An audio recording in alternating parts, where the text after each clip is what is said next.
میں تیرا گھر بناؤں گا، میں یتیموں کی مدد کروں گا، میں غریبوں کی مدد. میرے پاس ایک پیسہ نہیں، ایک روپیہ نہیں ہے میرے پاس، but if you give me I am definitely going to help.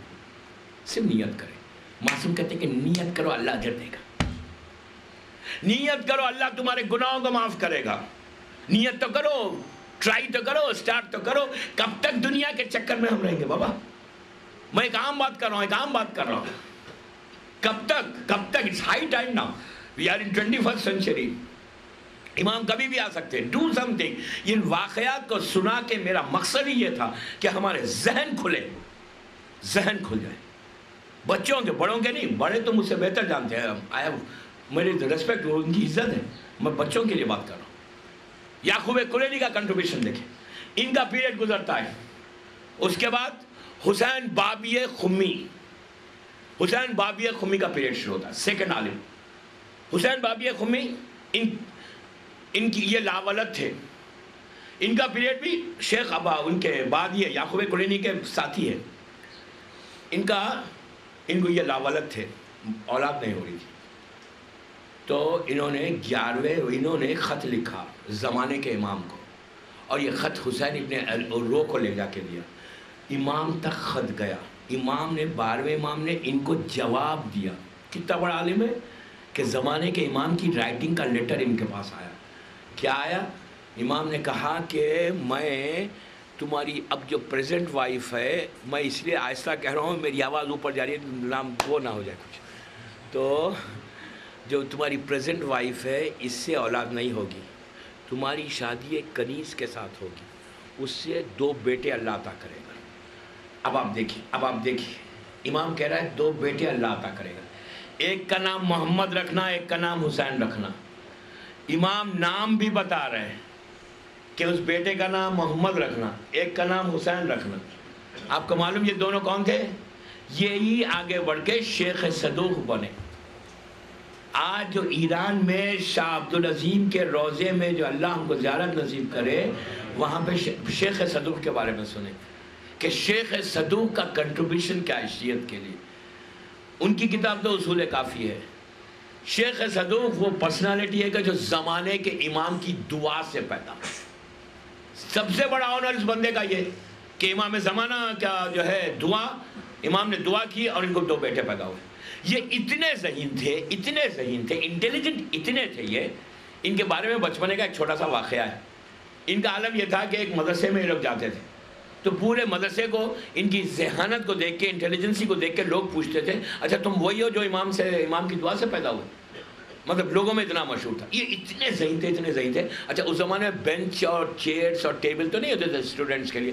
ایسے نیچے کارپیٹ ہوتا تھا یا چٹائی جس کو آپ بولیں گے وہ ہوتا تھا، میٹس جس کو کہتے ہیں. اس میں بیٹھ کے لوگ اسٹوڈنٹس پڑھتے تھے، اور یہ لوگوں نے سب تعلیم ایسی حاصل کی.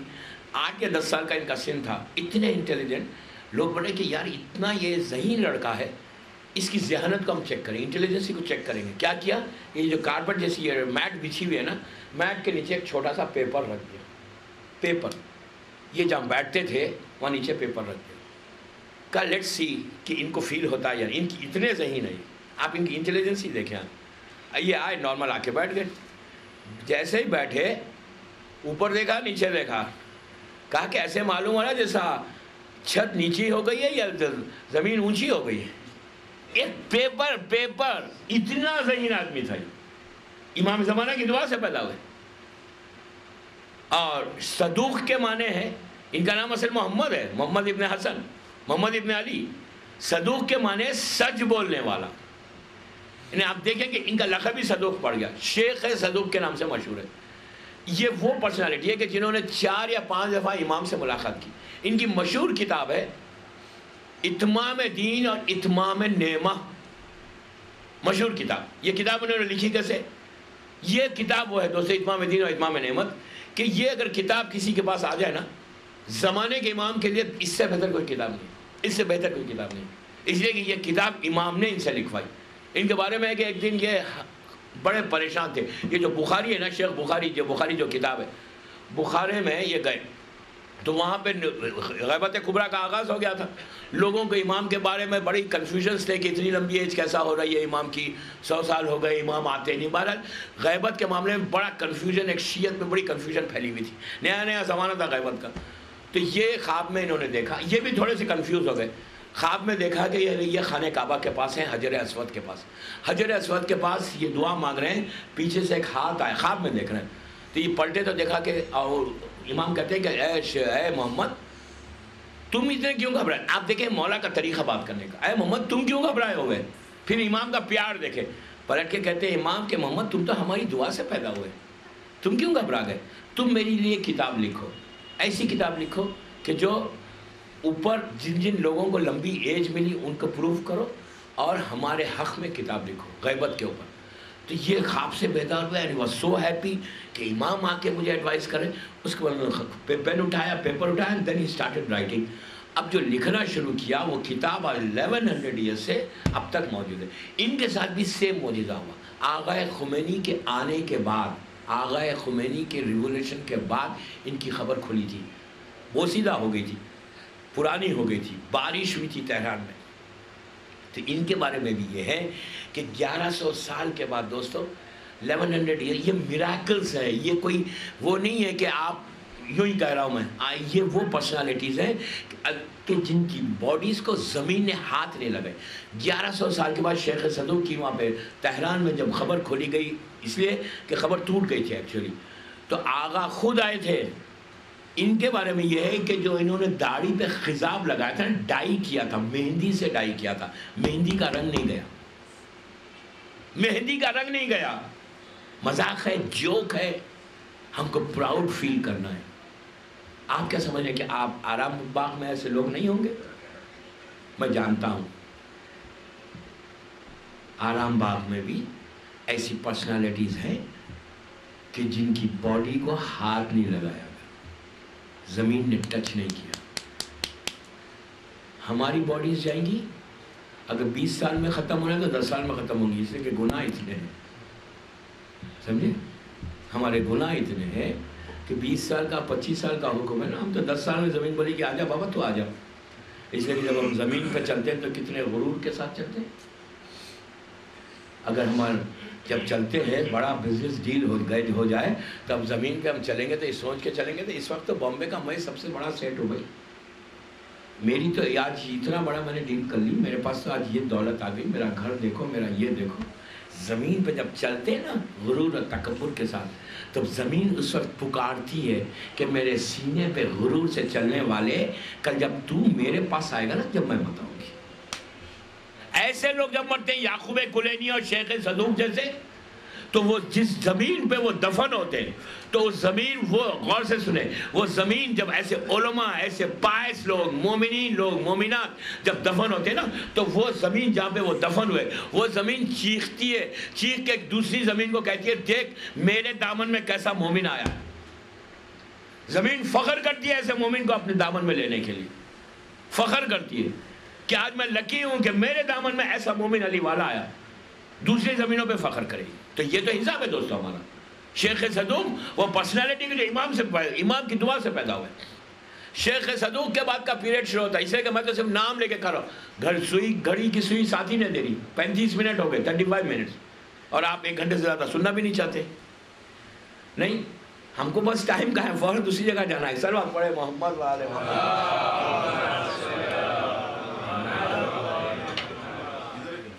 ایک اور پڑھنا پلیز. شیخ صدوق کے بعد کا پیریڈ ہے شیخ مفید کا. میں نے شیخ مفید کے حالات پڑھے. شیخ مفید کے زمانے میں 2 بچے پیدا ہوئے تھے جن کا ذکر میں نے کیا, سید رضی, سید مرتضیٰ. یہ وہ پرسنالٹیز ہیں, سید رضی, سید مرتضیٰ, ایک نہج البلاغہ کا رائٹر, ایک اپنے زمانے کا وہ ہدایت کا علم, چراغ, لٹرلی چراغ تھے شیخ سید مرتضیٰ, جس کو مولا علی نے کہا, میں نے مولا علی کہا, علم الہدا ہے. یہ دونوں کی خبریں مبارک ماشاءاللہ آج بھی نجف اشرف میں کاظمان میں دفن ہے. شیخ سید رضی, سید مرتضیٰ. سید رضی اور سید مرتضیٰ کے بعد علامہ ہلی کا پیریڈ ہوتا ہے. علامہ ہلی کے بارے میں آپ نے سنا. علامہ ہلی کے بعد شہید اول کا پیریڈ شروع ہوتا ہے. اسلام میں 4 شہید ہیں جن کو ریکگنائز کیا گیا کہ یہ شہید. ایکچولی کیا ہے معلوم؟ اب آپ سنیں کہ ہم 4 شہید کیوں بولتے ہیں؟ لاکھوں آدمی شہید ہوئے. انہیں واقعہ کربلا کے بعد اگر آپ دیکھیں تو اس میں ابن زیاد کے زمانے میں، حجاج بن یوسف کے زمانے میں، ہارون رشید، مامون رشید، معتمد باللہ، منصور دوانقی اور جو ہے معتصم، مروان، ولید، ابن زیاد، ان لوگوں نے چن چن کے مارا، سب شہید ہوئے. لیکن آج آپ سنیں کہ صرف ہم 4 شہید کیوں بولتے ہیں؟ 2 شہید پہلے، تیسرے شہید آگرہ میں شہید ثالث، چوتھے شہید دہلی میں پنجے شریف میں. کبھی آپ کو دہلی جانا ہوا تو آپ پنجے شریف جائیے، جنہوں نے تحفہ اثنا شریف کا جواب دیا تھا. 4 شہید ہیں. اور آج کے علماء یہ کہتے ہیں کہ سید باخر صدر جو ہے وہ خمسہ ہے، 5ویں شہید ہے. بہرحال 4 شہید تو کنفرم ہے. یہ 4 شہید کو شہید کیوں کہتے ہیں؟ دوسروں کو شہید کیوں نہیں کہتے؟ صرف شہید اول، شہید ثانی، شہید ثالث، شہید رابع، یہ صرف 4 کیوں؟ تو اس کے پیچھے یہ ہے کہ جس کو معصوم نے آ کے نظر دی، جس کو معصوم نے آ کے کنفرم کیا، وہ شہید کہلایا.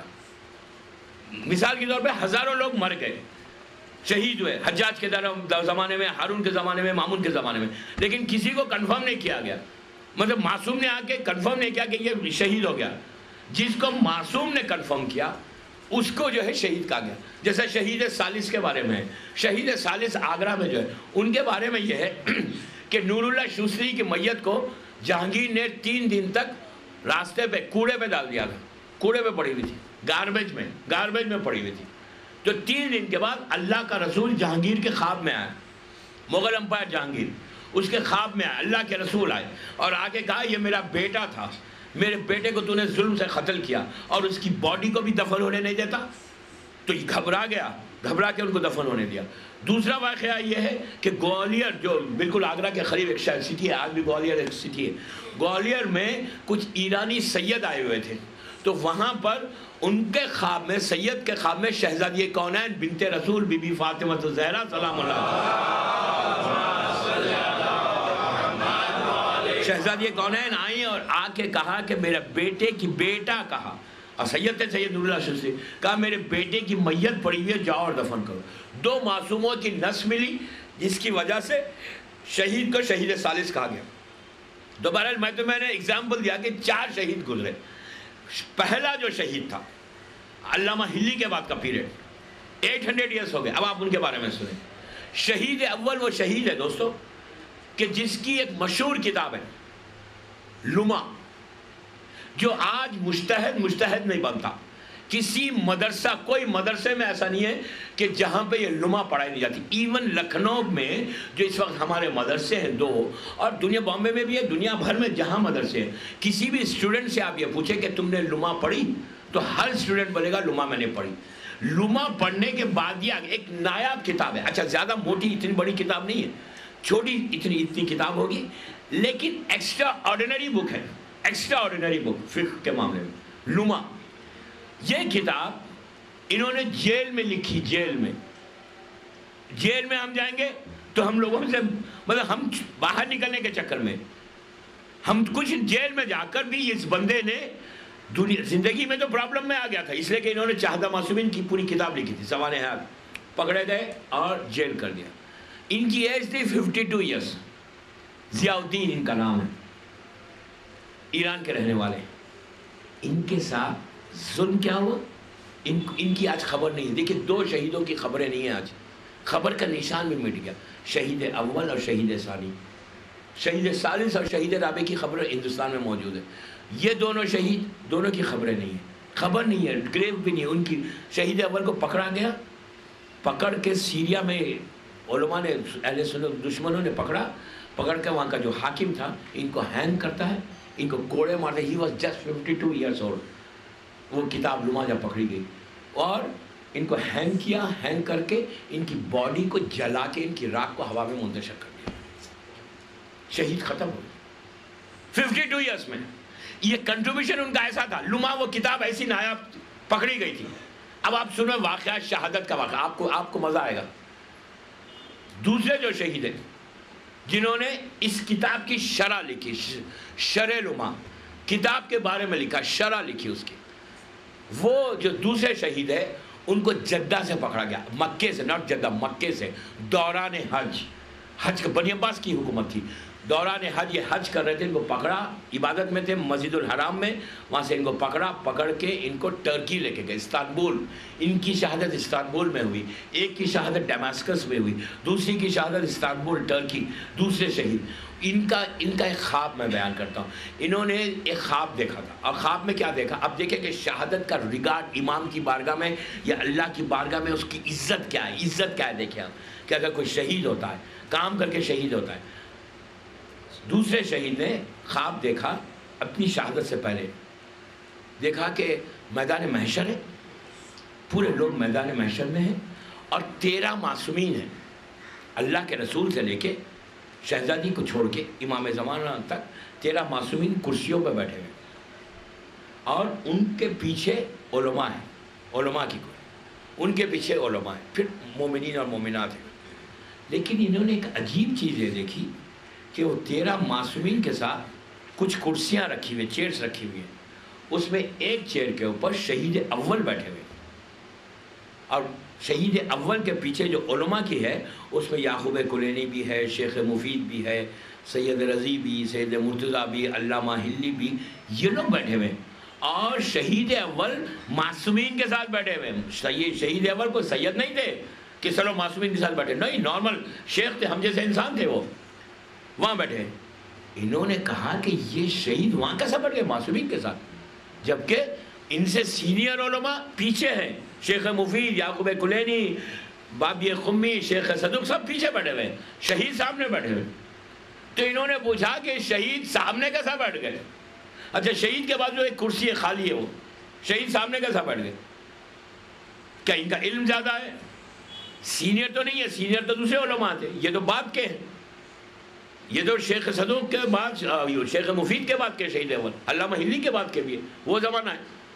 تو ان سے کہا گیا کہ شہید اول سینئرٹی میں لوگ ان سب علماء سے پیچھے ہیں، علم میں ان سب سے پیچھے ہیں، لیکن ان میں ان کو جو سب سے بڑا سٹیٹس ملا، جس سے وہ آگے بڑھ گئے، وہ ان کی شہادت ہے، شہید ہوئے اسی لیے ان کو وہ سٹیٹس ملا۔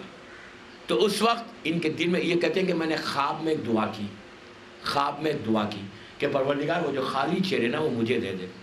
دیکھیں دعا میں آپ سے جو کہہ رہا ہوں نا، دعا، اب سنسیر دعا کی تو اللہ نے ان کو موقع دیا، انہوں نے شرح لما لکھنا شروع کی، اور انہوں نے شرح لما کہاں لکھی پتہ ہے آپ کو؟ انہوں نے کوئی گھر میں بیٹھ کے نہیں لکھی، ان کو جب پکڑ کر استنبول لے کے گئے نا، تو انہوں نے جیل میں اپنے ہاتھ سے خون کو کاٹ کے خون سے لکھا، اپنے بلڈ سے، پیسے سے نہیں۔ اس جو بات جو انہوں نے فائنل کیا، انہوں نے پوری کتاب نہیں، جو فائنل کیا کتاب کو، جو بالکل کلوز کیا، کلوزنگ سٹیجز پہ تھے، تو خون سے لکھتے جاتے تھے، دیوار پہ لکھتے تھے خون سے، معصومین کے شہادت اس کتاب کی۔ آج آپ دیکھیں 800 ایئرس ہو گئے، ان کی خبر نہیں ہے، نام نہیں ہے، کچھ نہیں ہے، لیکن اللہ نے نام کو کیسے باقی رکھا ان کا؟ میں یہی کہنا چاہ رہا ہوں، کوئی نشان نہیں ہے، خاندان کا نشان نہیں، ان کی خبر کا نشان نہیں، ان کی باڈی کا نشان نہیں، لیکن اللہ نے نام کو رکھنا ہے۔ اللہ کو کیسا رکھا نام کو باقی؟ کہ آج شرح لما بھی باقی ہے، ان کا نام بھی باقی ہے۔ کوئی مولوی اس وقت تک نہیں بنتا مولوی جب تک لما اور شرح لما نہ پڑھے۔ آج ہماری مارکیٹ میں شرح لما ملتی ہے، آپ نے دیکھا کہ اگر نام باقی رکھنا چاہتا ہے، اللہ ریگارڈ کرنا چاہتا ہے، تو اس طرح ریگارڈ کرتا ہے۔ If we do something, then we'll get it۔ اگر ہم خالی بیٹھنا چاہتے ہیں، صرف کوئی پرابلم نہیں، ہم جائیں گے آرام باغ میں سو جائیں گے، رحمت آباد میں سو جائیں گے، لاکھوں خبریں ہیں وہاں پہ، ہماری بھی خبر۔ اگر ہم چاہتے ہیں کہ آرام باغ میں ہم موت و برق ہے، سب کو مرنا ہے، اگر ہم چاہتے ہیں کہ ہمارا نام بامبے میں پوری دنیا میں پھیلے، تو ڈو سم تھنگ، اسلام کے لیے کریں۔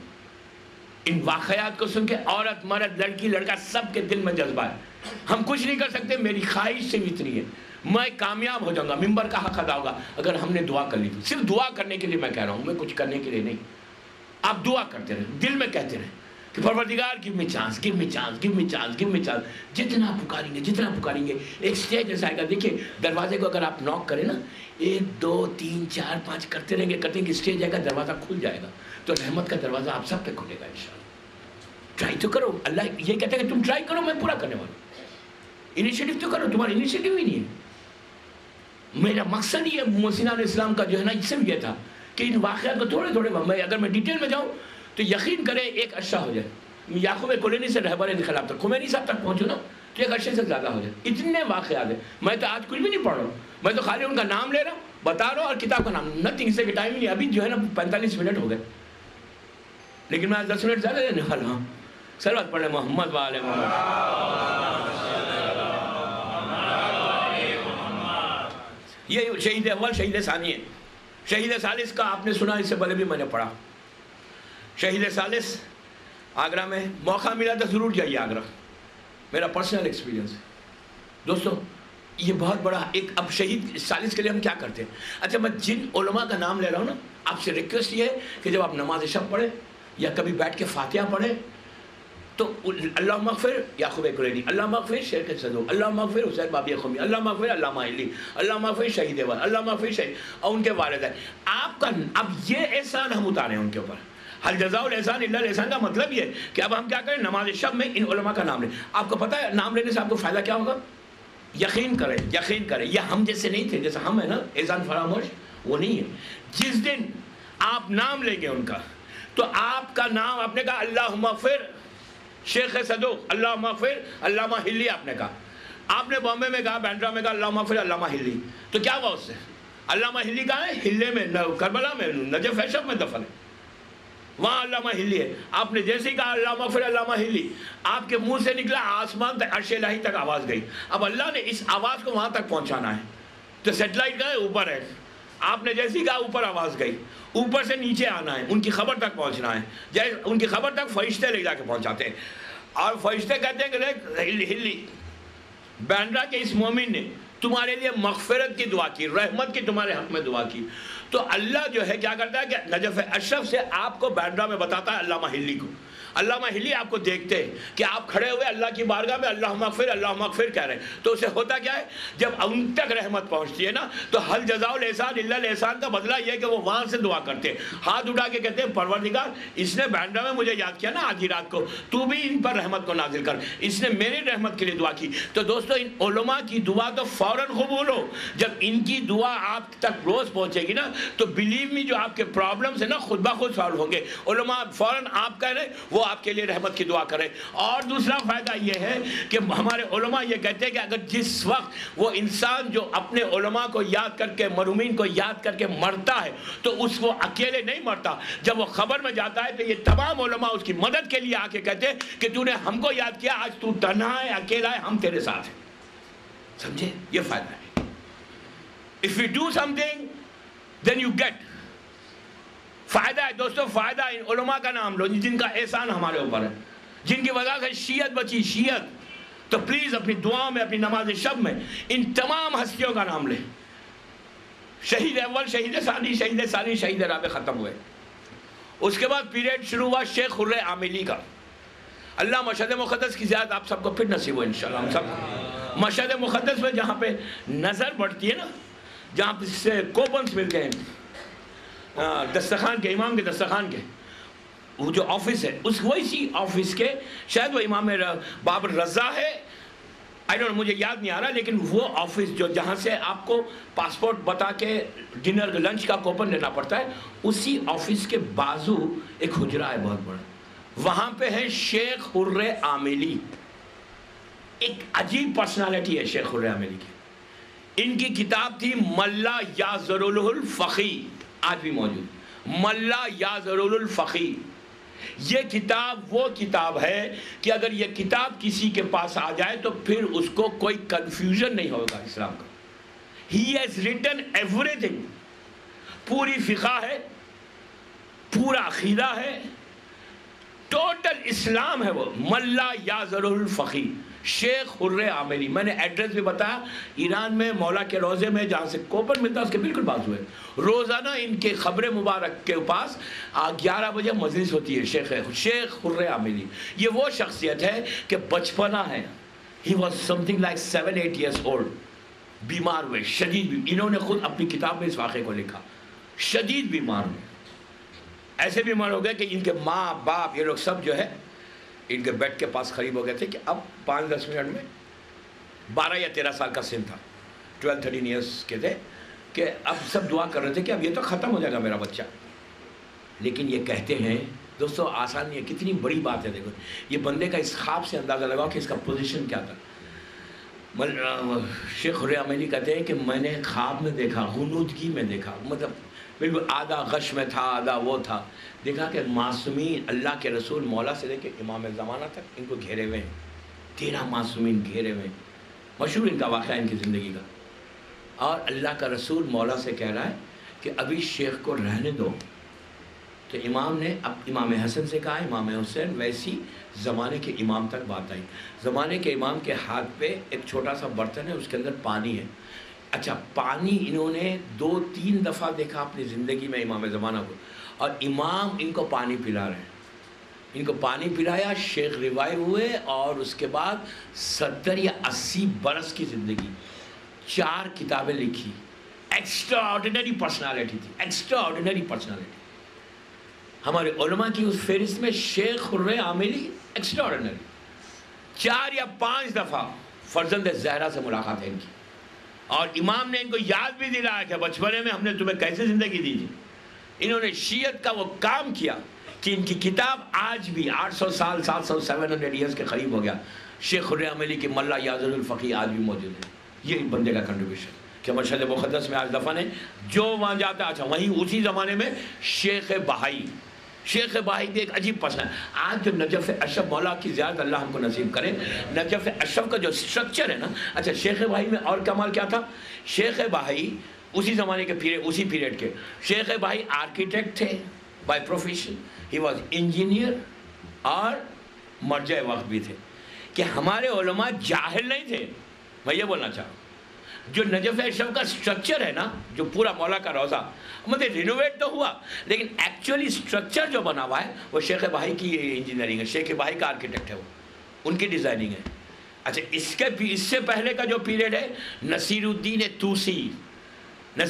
توسی کون تھے؟ شیخ توسی جسے کہتے ہیں، ہلاکو خان کا زمانہ، ہسٹری آپ نے پڑھی ہوگی، ہلاکو خان جو جس کا کام ہی ہلاک کرنا تھا لوگوں کو، بغداد میں جس نے ہنگامے مچائے تھے، بغداد کی ریور دجلہ کو سرخ ریڈ کر دیا تھا، ہلاکو خان کا زمانہ۔ آپ ہسٹری میں جائیں، پرانی ہسٹری میں، تو آپ کو اس کا نام دیکھے گا۔ میرے پاس وقت بالکل تنگ ہو گیا، ورنہ میں ہلاکو خان کے شیخ توسی کا بڑا کنٹریبیوشن کیا ہے۔ آج جو نجف اشرف کا مدرسہ ہے نا، نجف کا جو مدرسہ ہے کتنے سال پرانا ہے؟ 1000 سال پرانا، 1000 ایئرس، شیخ توسی کا زمانہ۔ میں ان کا نام بھول گیا تھا، شیخ توسی علامہ ہلوی کے بعد کا پیریڈ ہے۔ انہوں نے اس وقت نجف اشرف میں مدرسے کو قائم کیا جب مولا کے روضے کے اطراف کچھ بھی نہیں تھا، مولا کا روضہ تھا، کچھ گھر تھے، وہاں پہ اتنی سنسیریٹی کے ساتھ بچوں کو ہلاکو کا زمانے میں کہ جب ہر طرف بغداد میں ہنگامے مچ رہے تھے، وہاں سے نجف اشرف موو ہو گئے، نجف اشرف موو ہو کے شیخ توسی نے اس مدرسے کی بنیاد ڈالی۔ جب بنیاد ڈالی تو یہ مدرسے کا پرابلم کب ہوا؟ جب صدام شروع ہوا۔ صدام نے یہ 800-900 سال پرانا صدام کے جتنے دوسرے ظلم ہیں نا، جیسا باخر صدر کی شہادت، ان کی بہن کی شہادت، شیعوں پہ ظلم، شیعوں کے ہزاروں کی شیعت کی شہادت، ایران عراق وار میں ہزاروں لاکھوں شیعہ شہید ہوئے، وہ سب ظلم کے ساتھ صدام کا جو بڑا ظلم تھا، جو سب سے بڑا اور ظلم تھا، وہ یہ تھا کہ 900 ایئرس پرانا شیخ توسی کے مدرسے کو بند کر دیا تھا اس نے۔ اچھا نجف اشرف کا مدرسہ کون سا مدرسہ ہے معلوم؟ اتنی بابرکت، جتنے بعد کے علماء گزرے وہ سب نجف اشرف کے مدرسے میں پڑھے ہوئے ہیں۔ یعنی آپ علامہ مجلسی لے لیں، شیخ عباس قمی لے لیں، مرزا حسین نوری لے لیں، نعمت اللہ جزائری لے لیں، شیخ مقدم لے لیں، شیخ مرتضی انصاری لے لیں، جتنے بڑے میں تو نام ابو الحسن اصفہانی لے لیں، آغا خوئی لے لیں، آغا خمینی لے لیں، سب نجف اشرف کے مدرسے کے ہیں۔ ان نجف اشرف کا مدرسہ 800-900 سال پرانا ہے۔ شیخ توسی نے ڈیزرٹ میں سٹارٹ کیا تھا، لیکن اتنا سنسیئر بندہ، اتنی سنسیئرٹی تھی ان کے پاس کہ 4 لڑکوں سے شروع کیا اور کئی لاکھ علماء کو پیدا کر دیا، کئی لاکھ. یہ سب سے بڑا کنٹریبیوشن ہے شیخ توسی کا. ہلاکو خان کا زمانہ سب سے بڑا کنٹریبیوشن شیخ. تو صدام کے ظلم میں یہ بھی ایک ظلم تھا. خدا لعنت کرے صدام کے اوپر. یقین کریں آپ, یہ وہ اپنے دور کا حجاج بھی نہیں. کبھی میرے کو موقع ملا تو میں ان ظالموں پہ بھی پورا تقریر کر سکتا ہوں, ایک ایک ظالم کے اوپر. ہارون کا ظلم کیا تھا, مامون کا کیا تھا, معتمد کا کیا تھا, ولید کا کیا تھا, مروان کا کیا تھا, معتصم باللہ کا کیا تھا. ایک مجھے ٹاپک ملی تھی, لیکن میں بہرحال میری مجلس ٹیپ ہوتی ہے تو میں زیادہ کھل کے نہیں پڑھنا چاہتا ہوں. تو صدام وہ ظالم ہے کہ جس نے چن چن کے شیعت کو ختم کیا, شیعت کی بنیادوں کو ختم کیا. اس نے شیخ توسی کے مدرسے کو بند کر دیا تھا, ٹوٹل بند کر دیا. 20-25 سال تک مدرسہ بند ہو گیا تھا, اب تو مدرسہ کھلا. بہرحال شیخ توسی کا یہ کنٹریبیوشن ہے. اس کے بعد علامہ مجلسی کا پیریڈ شروع ہوتا ہے. علامہ مجلسی کا سب سے بڑا کنٹریبیوشن, اچھا علامہ مجلسی بھی آج اصفہان میں دفن ہے. ان کی خبر کے بارے میں بھی سیم ایگزیکٹلی وہی ہے. آپ دیکھیں دوستو, میں کیوں یہ باتیں بتا رہا ہوں کہ ہمارے دل میں خواہش ہو. پلیز علامہ مجلسی, ان کی سب سے بڑا ان کا کنٹریبیوشن انسائکلوپیڈیا آف اسلام جو ہے نا, اسلام کی جو انسائکلوپیڈیا ہے نا بہار, وہ موجود ہے. وہ سب سے بڑا ان کا کنٹریبیوشن. کئی کتابیں ہیں, بہار ہے, حیات القلوب ہے, ہزاروں کتاب علامہ نے لکھی. اور یہ سب زمانہ پرنٹنگ پریس کا زمانہ نہیں ہے, یہ ذہن میں رکھ کے سنیں آپ. آج ہر فیسلٹی ہمارے پاس ہے, لیکن ہمارے پاس ٹائم نہیں ہے. And if we have time also, we don't spend time. We don't spare time. ایسا تو نہیں ہے کہ بامبے میں سب جو ہے شیخ زاہد بنے ہوئے ہیں, ایسا تو کوئی نہیں ہے, سب کے پاس ٹائم ہے. ایسا تو نہیں ہے, اگر ہے تو آپ کو نکالنا. مزہ اسی میں ہے کہ آپ بیزی ہونے کے بعد ٹائم نکالیں گے تو اجر ملے گا. اف یو آر فری اور ٹائم دے رہے تو کیا فائدہ ہے. کمال اس میں, مزہ اسی میں, اجر اسی میں, ریوارڈ اسی میں کہ تم بیزی ہو, 24 hours busy ہو, بٹ اس کے بعد if you spare time for your imam, for Islam, then you will get more reward. Otherwise تو کچھ بھی نہیں ملے گا. You don't get anything. 50 minute ہو گئے, اگر آپ اجازت دیں تو 5-10 منٹ پڑھتا ہوں. صلوات پڑھ لے بابا سے بولے.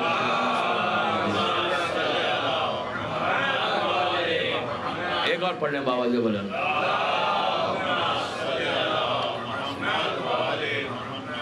اللہ مجلسی کا سب سے بڑا کنٹریبیوشن یہ ہے. اصفہان میں آج بھی ان کی خبر مبارک ہے. ان کی خبر کے بارے میں بھی یہی کہ 400 سال ہو گئے, 400-450 سال ہو گئے ان کو مر کے. آگا کے ریولیوشن کے بعد پھر ان کے خبر کے ساتھ یہ پرابلم ہوا تھا, بارش ہوئی تھی, بوسیدہ ہو گئی تھی, پرانی ہو گئی تھی, تو کھولا تو ان کی باڈی بھی انٹیکٹ تھی. علامہ نیچرلی علامہ مجلسی کا آپ آج کل کے پیریڈ میں تو بہت بڑا ان کا وہ کتابیں آج سب موجود ہے علامہ مجلسی. علامہ مجلسی کے پیریڈ کے بعد شروع ہوتا ہے ابو الحسن اصفہانی ہیں, نعمت اللہ, ان کے جو شاگرد تھے علامہ مجلسی کے مشہور شاگرد نعمت اللہ جزائری. ان کی تصویر خم میں, اللہ ہم کو زیادہ نصیب معصومہ کی, معصومہ کے روضے میں نعمت اللہ جزائری کی بہت خوبصورت تصویر لگی ہوئی ہے. یہ بھی بڑی بڑی بڑی بڑی پرسنالٹی نعمت اللہ جزائری کی. نعمت اللہ جزائری کے بعد ہے ابو الحسن اصفہانی. ابو الحسن اصفہانی وہ شخص تھے, ان کے بارے میں آپ دیکھیں کہ مرجع ہمارا کیسا ہوتا ہے, کتنا سنسیئر ہوتا ہے مرجع. سیکنڈ ورلڈ وار جب شروع ہوئی,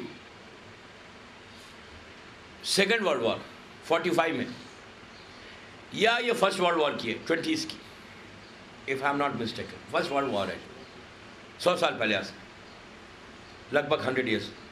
جب فرسٹ ورلڈ وار شروع ہوئی تو انگلینڈ سے ان کا جو فارن منسٹر تھا اس زمانے میں, کوئن کا زمانہ, کنگ کا زمانہ ہے, کنگ جارج کا میرے خیال سے زمانہ ہے, وہ فارن منسٹر عراق آیا. اچھا, عراق میں کلچر, ایجوکیشن, عرب میں اگر آپ پورے عرب کو انالیسس کریں تو عراق میں عراق کا کلچر اور عراق کا ایجوکیشن پورے عرب میں سب سے زیادہ اچھا ہے. اس کے بعد مصر, ایجپٹ کا ہے. عراق کا پہلے, اب تو عراق تباہ ہو گیا, لیکن آج سے 50 سال 60 سال 70 سال پہلے عراق بہت خوبصورت تھا اور بہت اچھا ایجوکیشن تھا. جیسا مڈل ایسٹ میں یہ جو GCC کنٹریز ہیں, یہ تو بالکل ختم, کچھ بھی نہیں تھا یہاں پہ, لیکن پورے مڈل ایسٹ میں عراق ایک ایسی جگہ تھی کہ جہاں پہ ایجوکیشن بہت اچھا تھا, ڈاکٹرز وہاں کی, یونیورسٹی بہت اچھی تھی مڈل ایسٹ کی. اور اس کے بعد ایجپٹ کی یونیورسٹی بہت اچھی تھی, کہ ویسے ایجپٹ کی آج بھی لوگ کہتے ہیں مڈل ایسٹ میں سب سے اچھی. بارہ تو ایجپشن پہ تو کوئی بھروسہ بھی نہیں کرتا, اس لیے کہ اولاد فرعون ہے وہاں پوری, وہاں امام کے چاہنے والے بہت کم ہیں, ہارڈلی 2-3% ہے امام کے چاہنے والے. اس لیے we don't have any interest in it. میں تو بہت اوپن ہو کے پڑھتا ہوں, میں ایگریسو ہوں, اس لیے کہ مجھے کسی کا اوبلیگیشن ہی نہیں ہے, وہ کیئرس کا معاملہ ہے. اسلام کے معاملے میں نو کمپرومائز. ایجپٹ میں خود گیا ہوں, میں ایجپٹ 2-3 دفعہ جا چکا ہوں.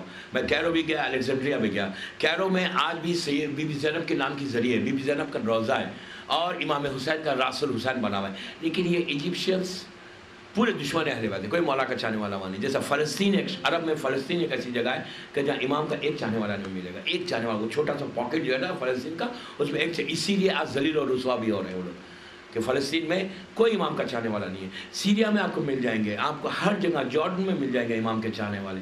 لیکن مصر میں, جبکہ ایجپٹ میں مالک اشتر کی خبر ہے, مالک اشتر کی خبر ایجپٹ میں ہے. مولا کا وہ زبردست صحابی محمد ابن ابو بکر, اس کے بعد راس الحسین ہے, مسجد حسین جو بڑی مسجد ہے وہاں کی مسجد, سب سے بڑی مسجد, وہاں پہ راس الحسین مولا کا سر مبارک دفن امام حسین کا, وہ لوگ کہتے ہیں اور سب آ کے لوگ دعائیں مانگتے ہیں. ٹھیک ہے, ہم تو اس ملک سے, انڈیا اور پاکستان سے ہم آئے ہیں, ہم ممبر پہ جا کے علم کو دیکھ کے دعا مانگتے ہیں. یہ امام کے نام سے منصوب ہے ہمارے لیے سر آنکھوں پر. سیم چیز وہاں پہ ہم گئے, ہم سلام کیے امام کے, مظلوم امام کے نام سے ہم کو سلام کرنا ہے. سیدہ زینب ایک وہاں پہ خبر مبارک ہے جہاں یہ 6 امام کے ماننے والے بوری حضرات وہاں زیادہ جاتے ہیں. بی بی کے پاس کم آتے ہیں, شام میں یہاں جاتے ہیں, اور وہ کہتے ہیں کہ بی بی زینب یہاں دفن ہے. لیکن جو لوگوں نے سیریا کی زیارت کی, شہزادی کی سیریا کی زیارت کرنے کے بعد اگر آپ ایجپٹ جائیں اور ایجپٹ جا کے وہاں دیکھیں بی بی کے روضے کو, تو زمین آسمان کا فرق ہوتا ہے. یہ جو ہے امام زادی ضرور ہے, لیکن سیدہ زینب بنت علی شریکت الحسین نہیں ہے. جو احترام, جو جلال, جو رونق سیریا میں شہزادی کے روضے میں ہے نا, یعنی ایک سیکنڈ میں پہچان سکتے کہ یہ وہ زینب نہیں ہے. وہاں پہ بی بی کے شام میں جو ایک روب ہے نا, ایک دبدبہ ہے, رونق ہے, ایک مطلب گریس وہ بول سکتے ہیں, وہ ہے نا, یعنی یا ایک امام زادی ہے ہمارے سر آنکھوں پر, امام کی بیٹی ہے ہم سلام, لیکن وہ شہزادی نہیں ہے جو شریکت الحسین ہے. دوبارہ تو ایجپٹ میں یہ سب چیزیں ہیں. اور عراق بہت ہی جو ہے پڑھے لکھے لوگ تھے. فرسٹ ورلڈ وار ہو رہی تھی, ابو الحسن اسفیانی کا زمانہ. آپ دیکھیں کہ ہمارا مرجع کتنا اسٹرانگ ہوتا ہے اور کتنا سنسیئر ہوتا ہے. یو کے سے, انگلینڈ سے فورن منسٹر آیا جب ورلڈ وار شروع ہوئی, ڈفرینٹ کنٹریز کو جاتا, جیسے جاتے ہیں. اور انگلینڈ کے برٹش لوگ تو آپ جانتے ہیں, اور اس زمانے میں تو سن جو ہے سیٹ ہی نہیں ہوتا تھا کہیں, نیور سیٹس کی بات تھی اس زمانے میں انگلینڈ کی. پہنچتا ہے عراق, حکومت کے بکر کا یا اس کے باپ کا زمانہ ہے, اس سے ملتا ہے, مل کے نجف اشرف آتا ہے. شیعہ پاپولیشن بالکل گولڈن ایرا تھا نجف کا, گولڈن ایرا, سنہرا دور, پیسفل, ہر چیز, معیشت پھیل رہی ہے, اور نجف کے مدرسے کی سنہرا دور ہے, علماء ہے, ہر طرف ہے.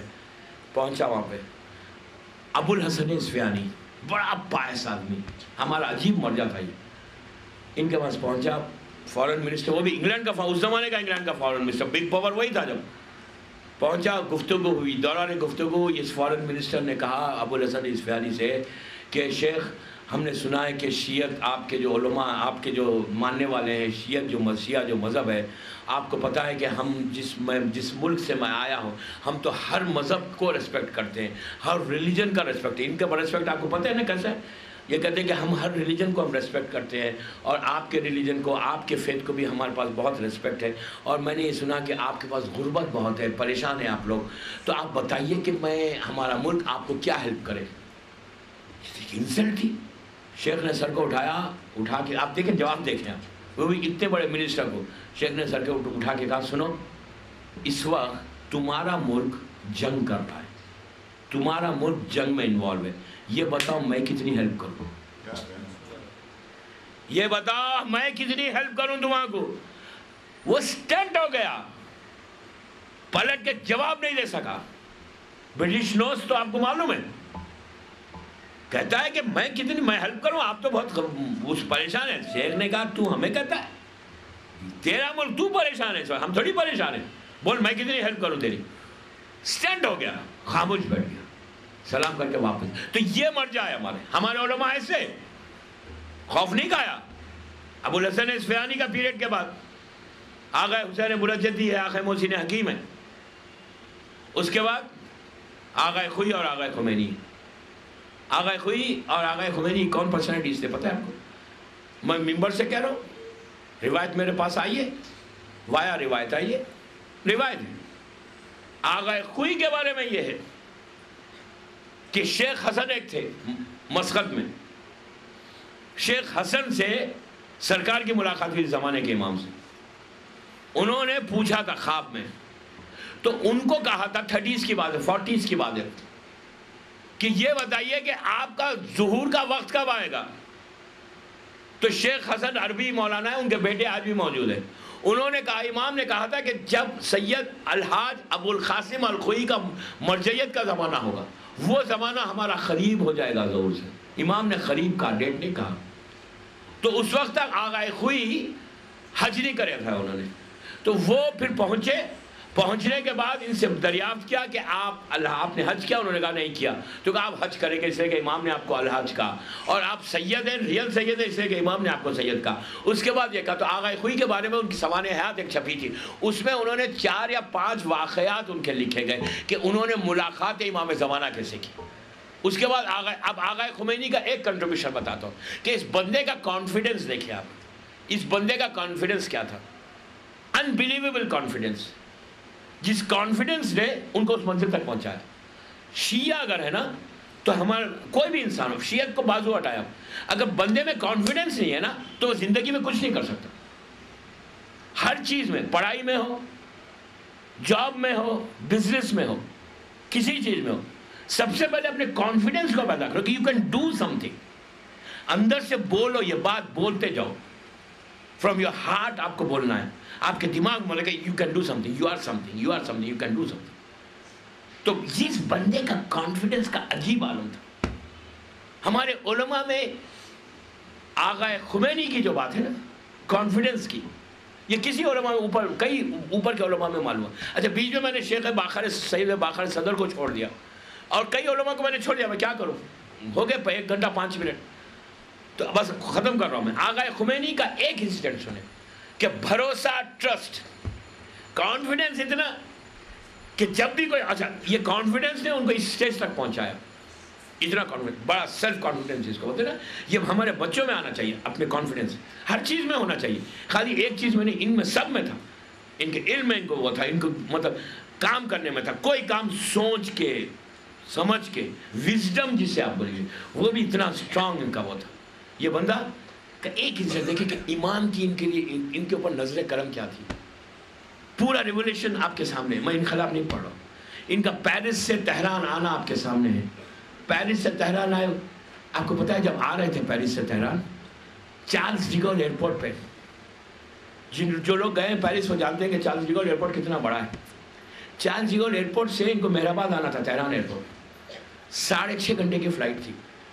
747 ایئر فرانس کا چارٹرڈ ایئر کرافٹ تھا, چارٹرڈ پلین تھا 747. اس زمانے میں 777 نہیں آیا تھا, 79 کی بات ہے. اور جب وہ تھا 747 chartered aircraft from Air France. Air France company نے ان کو چارٹرڈ کیا تھا فلائٹ. 6 بجے تک یہ پیرس میں تھے. When he was leaving Charles de Gaulle airport, departure, بالکل ڈپارچر ہے, ان کے ساتھ ان کا پورے لوگ تھے, وہ تھے, اور یہ اپراکسیمیٹلی 25 اور 30 ایئرس کے بعد واپس he was coming to Tehran. Reza Shah Pahlavi نے ان کو بھیجا تھا. آلموسٹ 30 ایئرس کے بعد یہ واپس آ رہے, 30 سال کے بعد تہران واپس آ رہے تھے. اور جب چارلس ڈی گول ایئرپورٹ پہ یہ چل رہے تھے نا, تو رپورٹرس پورے کھڑے ہوئے تھے. اب وہ زمانہ اگر آپ کو یاد ہے تو ایک ہنگامہ تھا, پوری دنیا کے پیپرز میں ہنگامہ تھا کہ 30 ایئرس کے بعد اتنی بڑی حکومت کو ایک ضعیف آدمی, بوڑھے آدمی نے ہزاروں میل کے فاصلے پہ بیٹھ کے پوری حکومت کو بدل دیا. ایک ہنگامہ تو پوری دنیا میں ہلچل مچی ہوئی تھی, مطلب کوئی سکون میں نہیں تھا. ہلچل, ہر پیپر, ہر نیوز, ہر اس میں آغائے خمینی تھے.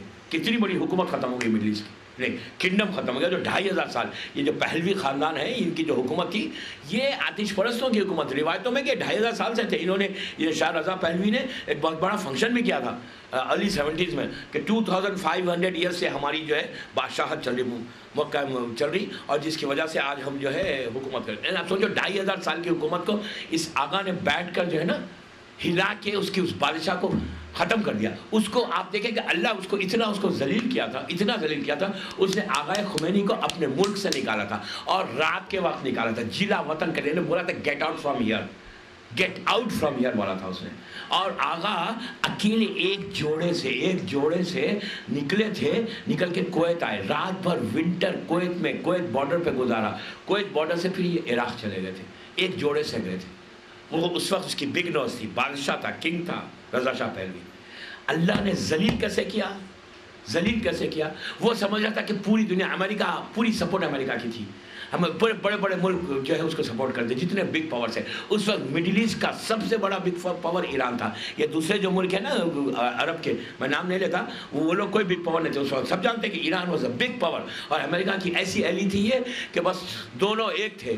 یعنی چارلس جو کارٹر پریزیڈنٹ تھا وہ تو بالکل وہ اور پہلوی ہاتھ ملا کے چلتے تھے. بولتے تھے کہ سب سے بڑا ہمارا، یہ بڑا بھائی اس کو بول رہا ہے، وہ بڑا بھائی اس کو بول رہا ہے. بہرحال ایسے ملک میں جو اتنا کلوزسٹ فرینڈ تھا اس کا، لیکن اگر اللہ ذلیل کرنا چاہے تو آغا کا حکم کیا تھا کہ میں اس وقت تک ایران واپس نہیں آؤں گا جب تک یہ زمین کو چھوڑے گا نہیں ایران کی. اس وقت تک ملک میں واپس نہیں آؤں گا جب تک یہ وہاں سے نہیں نکلے گا. تو اب 6 مہینے ہو گئے پیرس میں زبردست انقلاب چل رہا ہے. ایک سٹیج ایسا ہے دوستو، پلیز ڈرو اس وقت سے. ایک سلوات پڑھ لے، بس میں ختم کر رہا ہوں مجلس کو. اس وقت سے ڈرو دوستو، اس وقت سے ڈرو. کبھی کسی کا ایک دن نہیں ہوتا، آپ میری طرف متوجہ رہیں، کسی کا ایک دن نہیں ہوتا. اگر تم اسلام کے لیے کرو گے تو تمہیں زندگی ملے گی، لائف ملے گی. اگر اسلام سے ٹکر لو گے تو سٹیج کیا آئے گا؟ تم سمجھ رہو کہ پوری دنیا تمہاری دوست ہے. پیسہ تمہارے پاس ہے. کیا شاہ کے پاس کم تھا پیسہ؟ پیسہ تمہارے پاس، ہر چیز تمہاری ہے، ہر فیسلٹی تمہارے پاس تھی. کوئی روکنے والا نہیں. صدام کی طرح بھی نہیں تھا کہ خود ہر طرف سب دشمن ہو گئے. رضا شاہ پہلوی کے تو سب دوست ہیں، امریکہ دوست ہے، یورپ دوست ہے، پوری دنیا دوست ہے. دشمن کس کی تھی؟ آغا خمینی کی دشمنی تھی. لیکن اللہ اگر چاہے تو آغا نے کہا تھا جب تک یہ وہاں رہے گا ایران میں نہیں آؤں گا. وہ ظالم کب تک؟ اس نے لاکھوں لوگوں کو مروا دیا، لیکن آغا کے حکم سے اس کو نکلنا پڑا. اللہ ذلیل کیسا کرتا ہے کہ اتنا بڑے ملک کا بادشاہ، اس کے لیے دنیا میں اللہ نے زمین کو تنگ کر دیا، بالکل بند کر دیا کہ اب وہ جا نہیں سکتا کہیں. آپ سوچیں کہ امریکہ آغا رضا شاہ پہلوی کو یہ نہیں کہتا کہ میرے ملک میں آؤ. وہ یہ گیا کہاں؟ پاناما آئی لینڈ گیا. کوئی ملک ایکسیپٹ نہیں کر رہا تھا اس کو. کسی ملک نے ایکسیپٹ نہیں کیا. اللہ اگر چاہے تو ذلیل ایسے کرتا ہے کہ کوئی ملک یہ نہیں کرتا بابا میرے پاس آ کے رہ جاؤ. وہاں سے نکل کے پاناما آئی لینڈ جاتا ہے. پر اب جب آغا آ گئے تو 2 مہینے 3 مہینے کے بعد انور سادات نے ایجپٹ بلوایا. لیکن پہلے جب آغا نے کہا نکالو اس کو تو دنیا کی کوئی زمین ایکسیپٹ نہیں کر رہی تھی، کوئی ملک ایکسیپٹ نہیں کر رہا تھا. پاناما آئی لینڈ میں جا کے رہ گیا. اور آغا کا کانفیڈنس دیکھیں کہ جب چلے چارلس ڈی گول ایئرپورٹ سے تو رپورٹرز پہنچ گئے ان کے پاس، ان کے بالکل ونڈو کے پاس پہنچ کے کہنے لگے کہ آغا تو نہیں کہا کہ اے روح اللہ آپ جا رہے ہیں، you are going back after 30 years. تو یہ بڑا کانفیڈنس ان کے پاس تھا. سر کو اٹھایا اور کتنا گریسفل آدمی تھا. احمد دیدہ جو تھے نا، جو مشہور جو ہے ڈیبیٹس کرتے تھے وکٹوریا ہال نیو یارک، ان کا مشہور ڈیبیٹ ہے جو کرسچینٹی کے اوپر جن کو عبور تھا، جو ہیبرو لینگویج میں جو ہے جن کو کمانڈ تھا، ہیبرو پہ کمانڈ تھا. اور ان سے احمد دیدہ سے بہتر بائبل کا جاننے والا زمین پہ نہیں تھا اس وقت ظاہری طور پہ. اتنا بڑا آدمی تھا احمد دیدہ. آپ جانتے ہیں احمد دیدہ کو؟ ابھی حال میں انتقال ہوا ان کا. ان کا ایک کمنٹ ہے آغا کے اوپر. جب آغا آئے تھے تو احمد دیدہ نے جب ملاقات کی آغا سے تو بولتا ہے کہ یہ شخص کے چہرے پہ وہ نور میں دیکھ رہا ہوں کہ اگر یہ ایسا ہے تو اس کا ایمان کیسا ہوگا.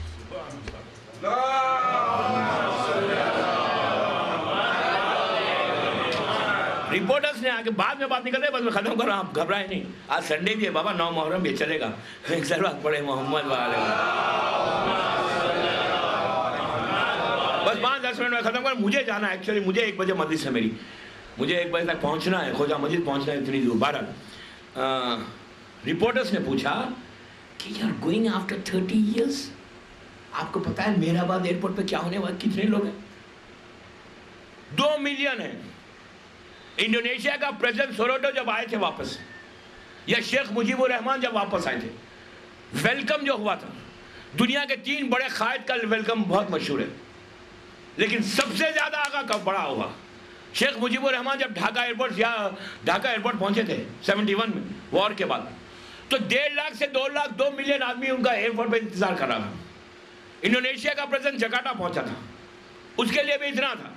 رہبر کے لیے یہ کہا گیا کہ سب سے زیادہ کسی لیڈر کو کسی کمیونٹی نے، قوم نے خیر مقدم کیا، ویلکم کیا، تو وہ رہبر انقلاب تھے. 3 ملین آدمی مہرآباد ایئرپورٹ پر رہبر کا انتظار کر رہے تھے. یہ پہنچے, جب یہ چلے تو رپورٹس نے کہا کہ آپ کا کیا حل ہوگا؟ پورے تو چاہنے والے نہیں ہوں گے, ہو سکتا کوئی دشمن ہو آپ کو مار ڈالے.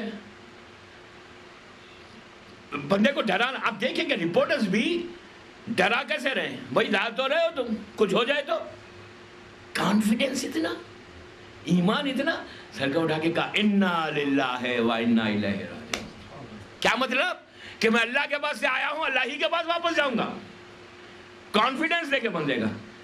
ایئر کرافٹ میں جا کے بیٹھے, چارٹر ایئر کرافٹ ہے, فرسٹ کلاس میں تھے بیٹھے ہوئے, 20 25 50 آدمی ان کے ساتھ ہیں بس. کھانا 6.5 گھنٹے کی فلائٹ ہے پیرس سے مہرآباد. سرو کیا گیا لنچ, ان کو لنچ لیا, لنچ لے کے کہا ایئر ہوسٹس سے, جو ان کا پرسر تھا, چیف پرسر سے کہا کہ پلیز ڈونٹ ڈسٹرب می, میں سونا چاہتا ہوں. 3 گھنٹے پوچھا کتنی دیر ہے ابھی, تو کہا 2.5 3 گھنٹے 4 گھنٹے, تو کہا میں سونا چاہتا ہوں. انہوں نے بلینکٹ لیا, سیٹ کو پیچھے کیا, فرسٹ کلاس میں سو گئے. پائلٹ کو پتا چلا کہ آغا خمینی سو رہے ہیں. دوستو ان کی کتاب میں لکھا ہے کہ پائلٹ نے کاکپٹ چھوڑ دیا. کاکپٹ چھوڑ کے اس کو یقین نہیں آیا, کاکپٹ سے وہ کیبن میں آیا, آ کے اپنی آنکھوں سے دیکھتا ہے کہ رہبر سو رہا ہے. اس نے کہا یہ بندے کو نیند کیسے آ رہی؟ کہا کہ اس کا عجیب جملہ ہے دوستو, وہ میرا میسیج ختم کر رہا ہوں, مطلب میری آخری میں پورا کنکلوڈ ہو گیا. پائلٹ کہتا, فرینچ پائلٹ کہتا ہے کہ 2 وقت نیند نہیں آتی, یا بندہ ایکسائٹڈ ہو, خوشی ہو, بے انتہا خوشی ہو تو انسان کی نیند اڑ جاتی, یا غم میں ہو, تکلیف میں ہو, پریشانی میں ہو, شدید غم ہو تو نیند نہیں آتی انسان کو. کہا کہ یہاں ایسی خوشی ہے, 30 سال کے بعد واپس جا رہا ہے, کہتا ہے کہ اس کا کانشیس کتنا کلیئر ہے, اس کا نفس کتنا پاک ہے کہ اتنی 30 سال کے بعد 3 ملین آدمی انتظار کر رہا ہے, ایک انسان کو سائیکولوجیکلی وہ نیند آ ہی نہیں سکتی. کہتا ہے کہ اس کو دیکھ کے پتا چل رہا ہے کہ اسلام کا یہ کیسے ماننے والا ہے. سمجھے آپ؟ اب آپ کو اندازہ ہوا اس نے کیا کہا. اس نے یہ کہا کہ اگر خوشی ہو یا پریشانی ہو, 2 وقت نیند نہیں آتی, بے انتہا خوشی ہو یا بے انتہا, اگر موت تمہارے سر پہ تو نیند آتی. اب میں آپ کو اس واقعے کو لے کے جا کے مولا علی کے واقعے سے ملاؤں کہ ہجرت کے وقت مولا بستر پہ ایسے سو رہے ہیں, ہر طرف تلوار ہے. وہاں پہ علی کہتا ہے آج کے ویسا میں کبھی سویا ہی نہیں, موت موت موت سر پہ تو نیند آئے گی, موت سر پہ تھی, تلواریں سر پہ تھے. علی کہتا ہے کہ میں آج کی طرح آج سے بہتر کبھی سویا نہیں. وہ یہ علی کا غلام تھا, اس نے نیند لا کر بتایا کہ جب میرا مولا سو سکتا تو میں بھی مصیبت میں خوشی میں سو سکتا. سمجھے آپ؟ یہ تھے آغا خمینی. میں کیا کروں, ابھی وہاں پہنچنے کے بعد کے کئی واقعات ہیں, پھر زندگی رہی, آپ سے ملاقات ہوئی تو کبھی, ابھی تو علماء کی میں نے کچھ نہیں پڑھا یہ سال, صرف میں نے نام لیے بس, 1 گھنٹہ 10-15 منٹ ہو گئے. تو بہرحال انشاءاللہ زندگی رہی تو ملاقات ہوگی اور پھر باتیں ہوں گی. اور کل انشاءاللہ یہاں مجلس ہے, ٹھیک ایز یوزل پرسے کی مجلس ہے, ضرور تشریف لائیں. 10:15 10-20 بجے پرسہ دینا ہے. اور 20 محرم کو یہاں مجلس ہوگی, 6 جنوری کو شام میں 4 بجے, لیکن یہ لیڈیز کی مجلس ہے. اور لیڈیز ذاکرہ انشاءاللہ یہاں خطاب کریں گی, اس میں لیڈیز کا یہ اعلان ہے, وہ مجلس میں آئے. تو بہرحال دوستوں اللہ ان علماء کے درجات کو بلند کرے اور ان کو امام کی بارگاہ میں قریب سے قریب مقام عطا کرے, اور ہم سب کو سعادت دے, توفیق دے کہ ہم بھی ان علماء کی سیرت پہ عمل کریں انشاءاللہ. اور ہم کو بھی اللہ ہم سب کو چانس دے کہ ہم بھی اسلام کو سرو کریں جیسا اللہ چاہتا ہے انشاءاللہ. اس لیے کہ یہ سب سے بڑا کربلا کا پیغام ہی ہے. کربلا میں کیا ہوا تھا؟ کربلا میں بھی تو یہی ہوا تھا, اسلام کو سرو کرنے کے لیے, اسلام کو پروٹیکٹ کرنے کے لیے, اسلام کو سیو کرنے کے لیے امام حسین آئے تھے. اور جب آئے تو آج ایک گھر میں فاطمہ کا, ایک دوپہر میں فاطمہ کا گھر اجڑ گیا. گھر اجڑ گیا بیوی کا. بیوی کا گھر ایسا اجڑا کہ اس کے بعد پھر آباد نہیں ہوا. دوستو اب ایک دن گزر گیا, 9 محرم تک پہنچ گئے. 2 دن سے حسین کے بچے بھوکے اور پیاسے, بچے تڑپ رہے. اللہ ہم سب کو کربلا کی زیارت نصیب ہو. آج بھی کربلا میں آپ جائیں تو 9 محرم کو باقاعدہ بچے ایک خیمے سے دوسرے خیمے بنی اسد والے ایک شبی بناتے ہیں. آج کی تاریخ ایک عجیب مصیبت کی تاریخ، صرف تصور کر کے رونے کی تاریخ ہے، امیجن کر کے رونے کی تاریخ ہے، کہ یہ وہ تاریخ ہے کہ آپ کو یہ پتہ ہے کہ اب کل کا دن آئے گا، کل کا دن جائے گا تو حسین ہم سے رخصت ہو جائیں گے۔ ابھی یہاں پر میں اوپر ممبر کی زیارت کرنے گیا تو مجھے ایک عجیب خوشی محسوس ہوئی کہ حسین کے آنے سے گھر کتنے سجے ہوئے ہیں، کتنے سجے ہوئے ہیں، کتنے عاشقانے سجے ہوئے، ممبر سجے ہوئے، دیکھ کے احساس ہوتا ہے کہ کوئی مہمان ہمارے گھر میں ہے۔ عزیزو، روزانہ اس گھر میں بانی احمدی صاحب کا استقبال کرتے تھے، یہاں کھڑے رہ کر آپ کو آنے کے لیے بولتے تھے۔ اب کل کے بعد کوئی ہاتھ جوڑ کے نہیں بولے گا میرے گھر میں آؤ مجلس ہے، اس لیے کہ یہ رونق 9 دن سے یہاں اتنی رونق تھی۔ روزانہ ہم ایک وقت پہ آتے تھے، حسین کا ماتم کرتے تھے، حسین کا ذکر کرتے تھے، فاطمہ کو برسہ دیتے تھے۔ اب یہ رخصت ہو جائیں گے ایام تو پھر زندہ رہیں گے تو آئندہ سال پھر حسین کا ماتم ہوگا، حسین کو مہمان کریں گے۔ بس دعا یہی ہے کہ مولا ہمارے اس مجلس کو قبول کرو۔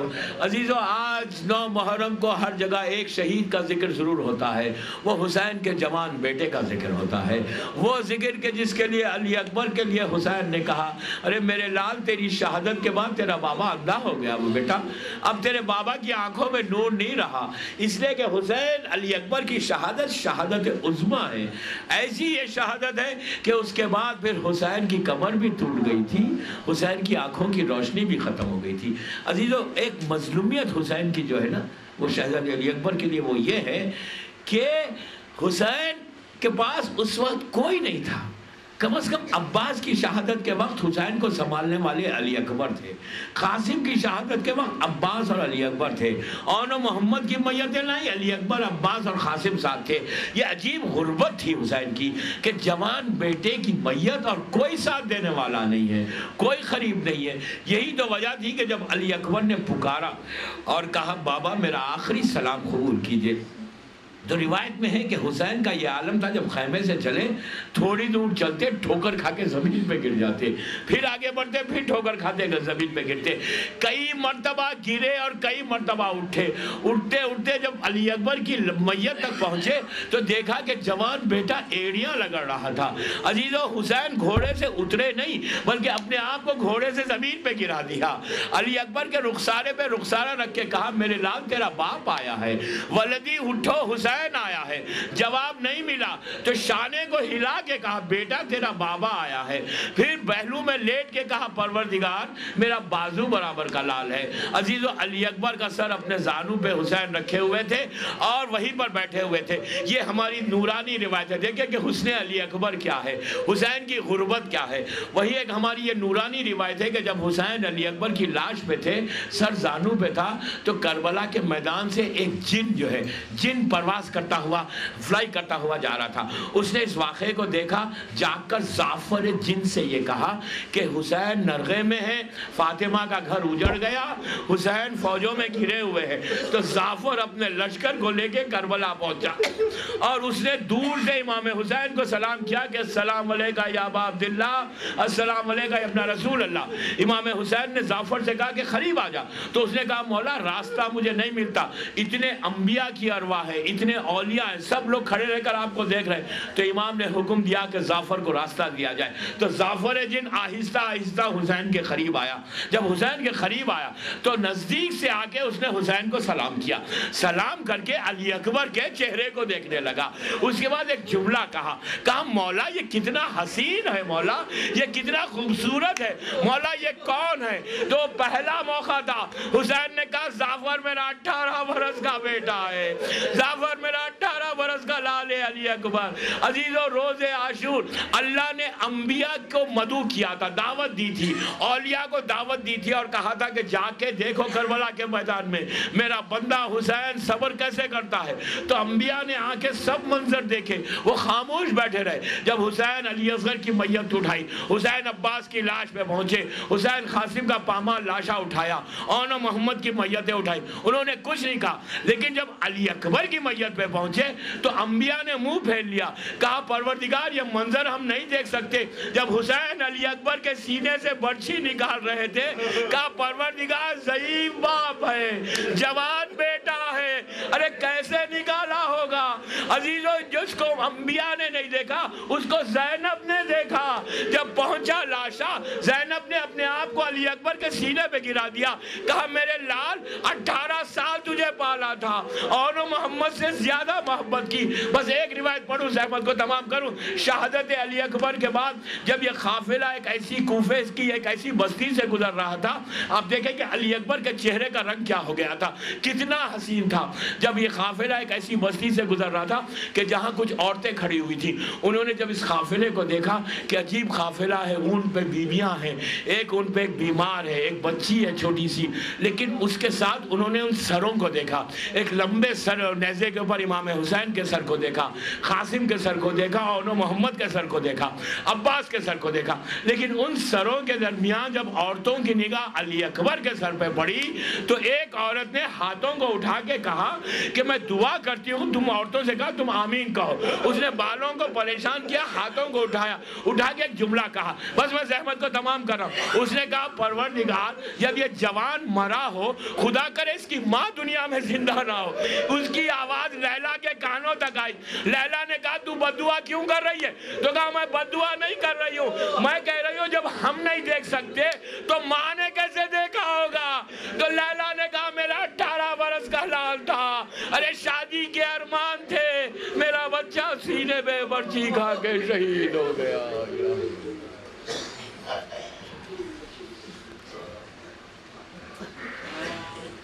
پروردگار شہزادہ علی اکبر کی جوانی کا واسطہ ان آوازوں پہ رحمت کو نازل فرما۔ پروردگار ہم میں جو پریشان حال ان کی پریشانیوں کو دور کر دے۔ شہزادہ علی اکبر کی بھوک اور پیاس کا واسطہ پروردگار جو بے روزگار انہیں روزی دے دے، جو برسر روزگار ان کی روزی میں برکت عطا فرما۔ شہزادہ علی اکبر کی جوانی کا واسطہ جو مخروض ہیں ان کے قرض عطا فرما۔ شہزادہ علی اکبر کی غربت کا واسطہ پروردگار ہماری ان 9 مجالس کو اب تک جتنے مجلسیں ہوئی اسے قبول کر لے۔ پروردگار ان مجالس کو شہزادی کونین کی بارگاہ میں قبولیت تک پہنچا دے۔ اس گھر میں برکتوں کو عطا فرما۔ ریکسولا فیملی کے تمام مرحومین کے درجات کو بلند فرما، ان کے توفیقات میں اضافہ فرما، ان کے رزق میں برکت عطا فرما۔ جہاں جہاں آزاداری ہو رہی ہے اس کی حفاظت فرما، بالخصوص عراق میں، ایران، لبنان، پاکستان، جہاں جہاں امام کے چاہنے والے اس وقت آزاداری کر رہے ہیں، پروردگارہ ان کی جان، مال، عزت، آبرو کی حفاظت فرما۔ دشمنان آزاداری کو نیست و نابود کر دے، پرچم اسلام کو سربلند فرما، عزا خانوں کی حفاظت فرما۔ پروردگارہ اعمال ایسے ہوں کہ امام زمانہ ہم سے راضی ہو جائے۔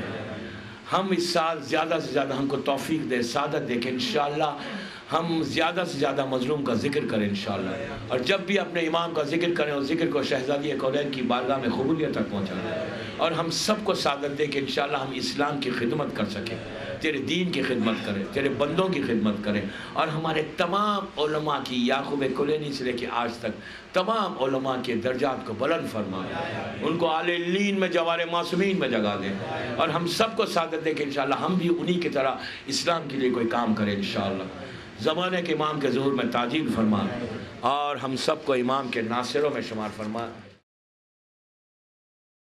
بسم اللہ الرحمن الرحیم، الحمدللہ رب العالمین، الصلاة والسلام علی الرسول الثقلین، محبوب رب المشرقین المغربین، جد الحسن والحسین ابو القاسم محمد،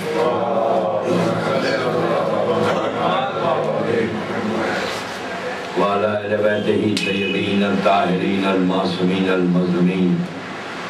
بسم اللہ الرحمن الرحیم، قال رسول اللہ صلی اللہ علیہ وآلہ وسلم، حسین منی وانا من الحسین، سبب پڑھے محمد۔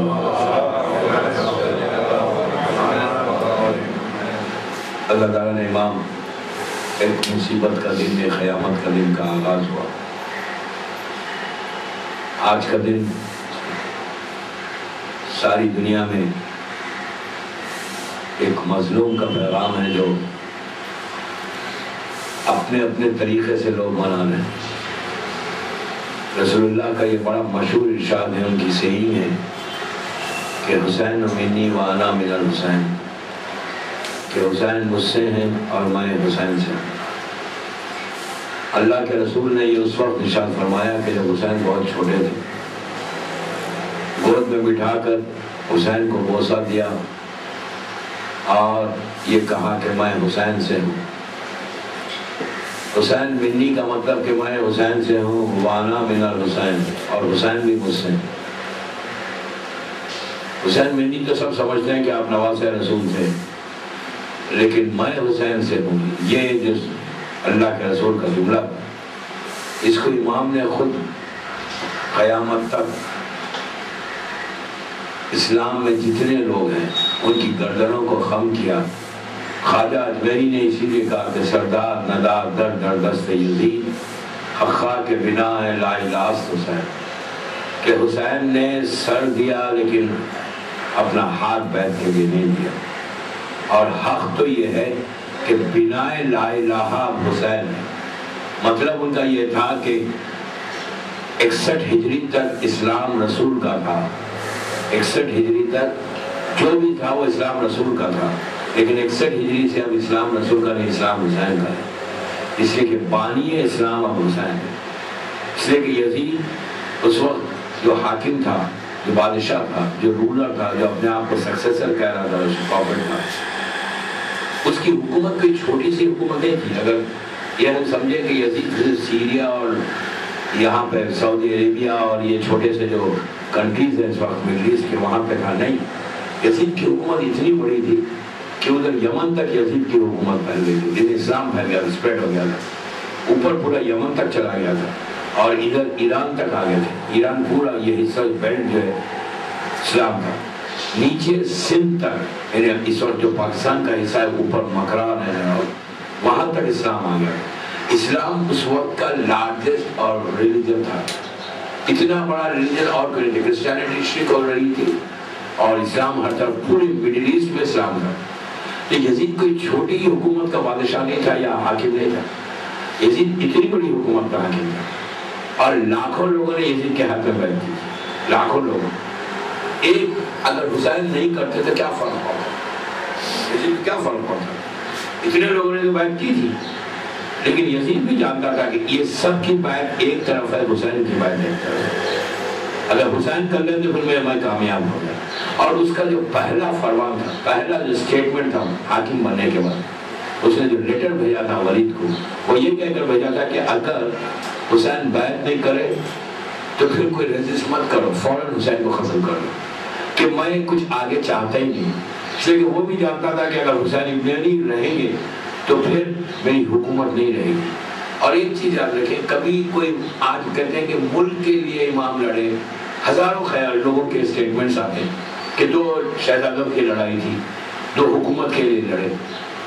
حکومت کے لیے، ملک کے لیے کوئی اپنے بچوں کو قتل نہیں کراتا، سگے بچوں کو کوئی بھی قتل نہیں کراتا، ملکگیری کے شوق میں کوئی بچوں کو قتل نہیں کراتا، جوان بیٹوں کو شہید نہیں کرواتا۔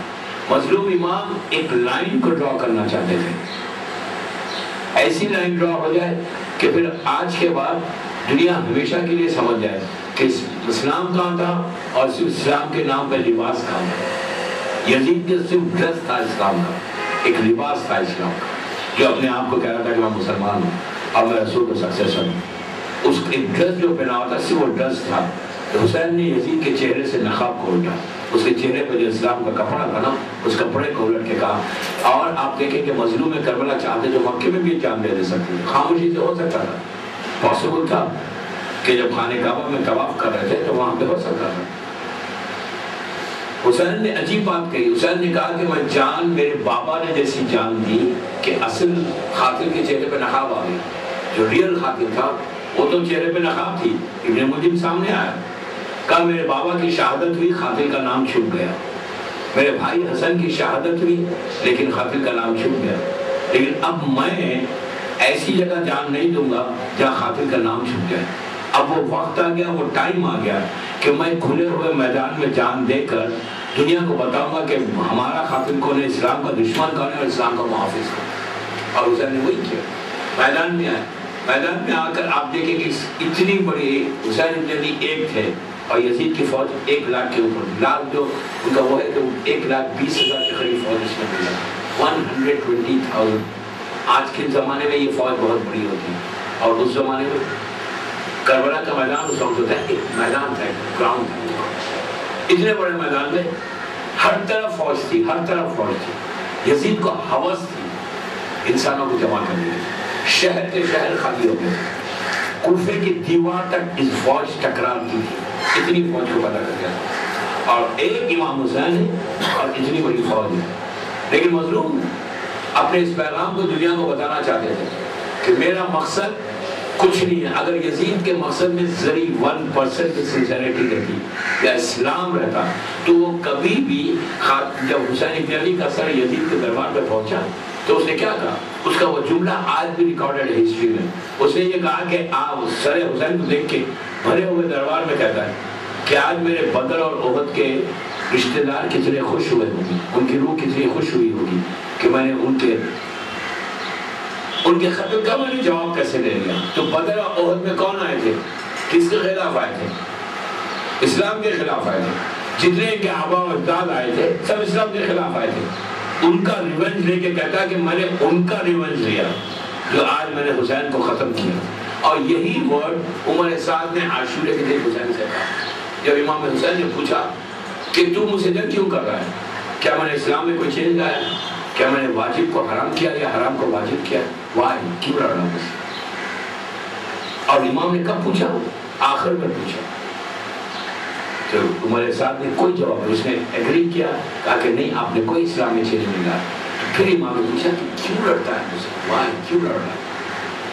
تو اس نے کہا بغضاً ابی، میں آپ کے باپ کی دشمنی میں لڑ رہا ہوں۔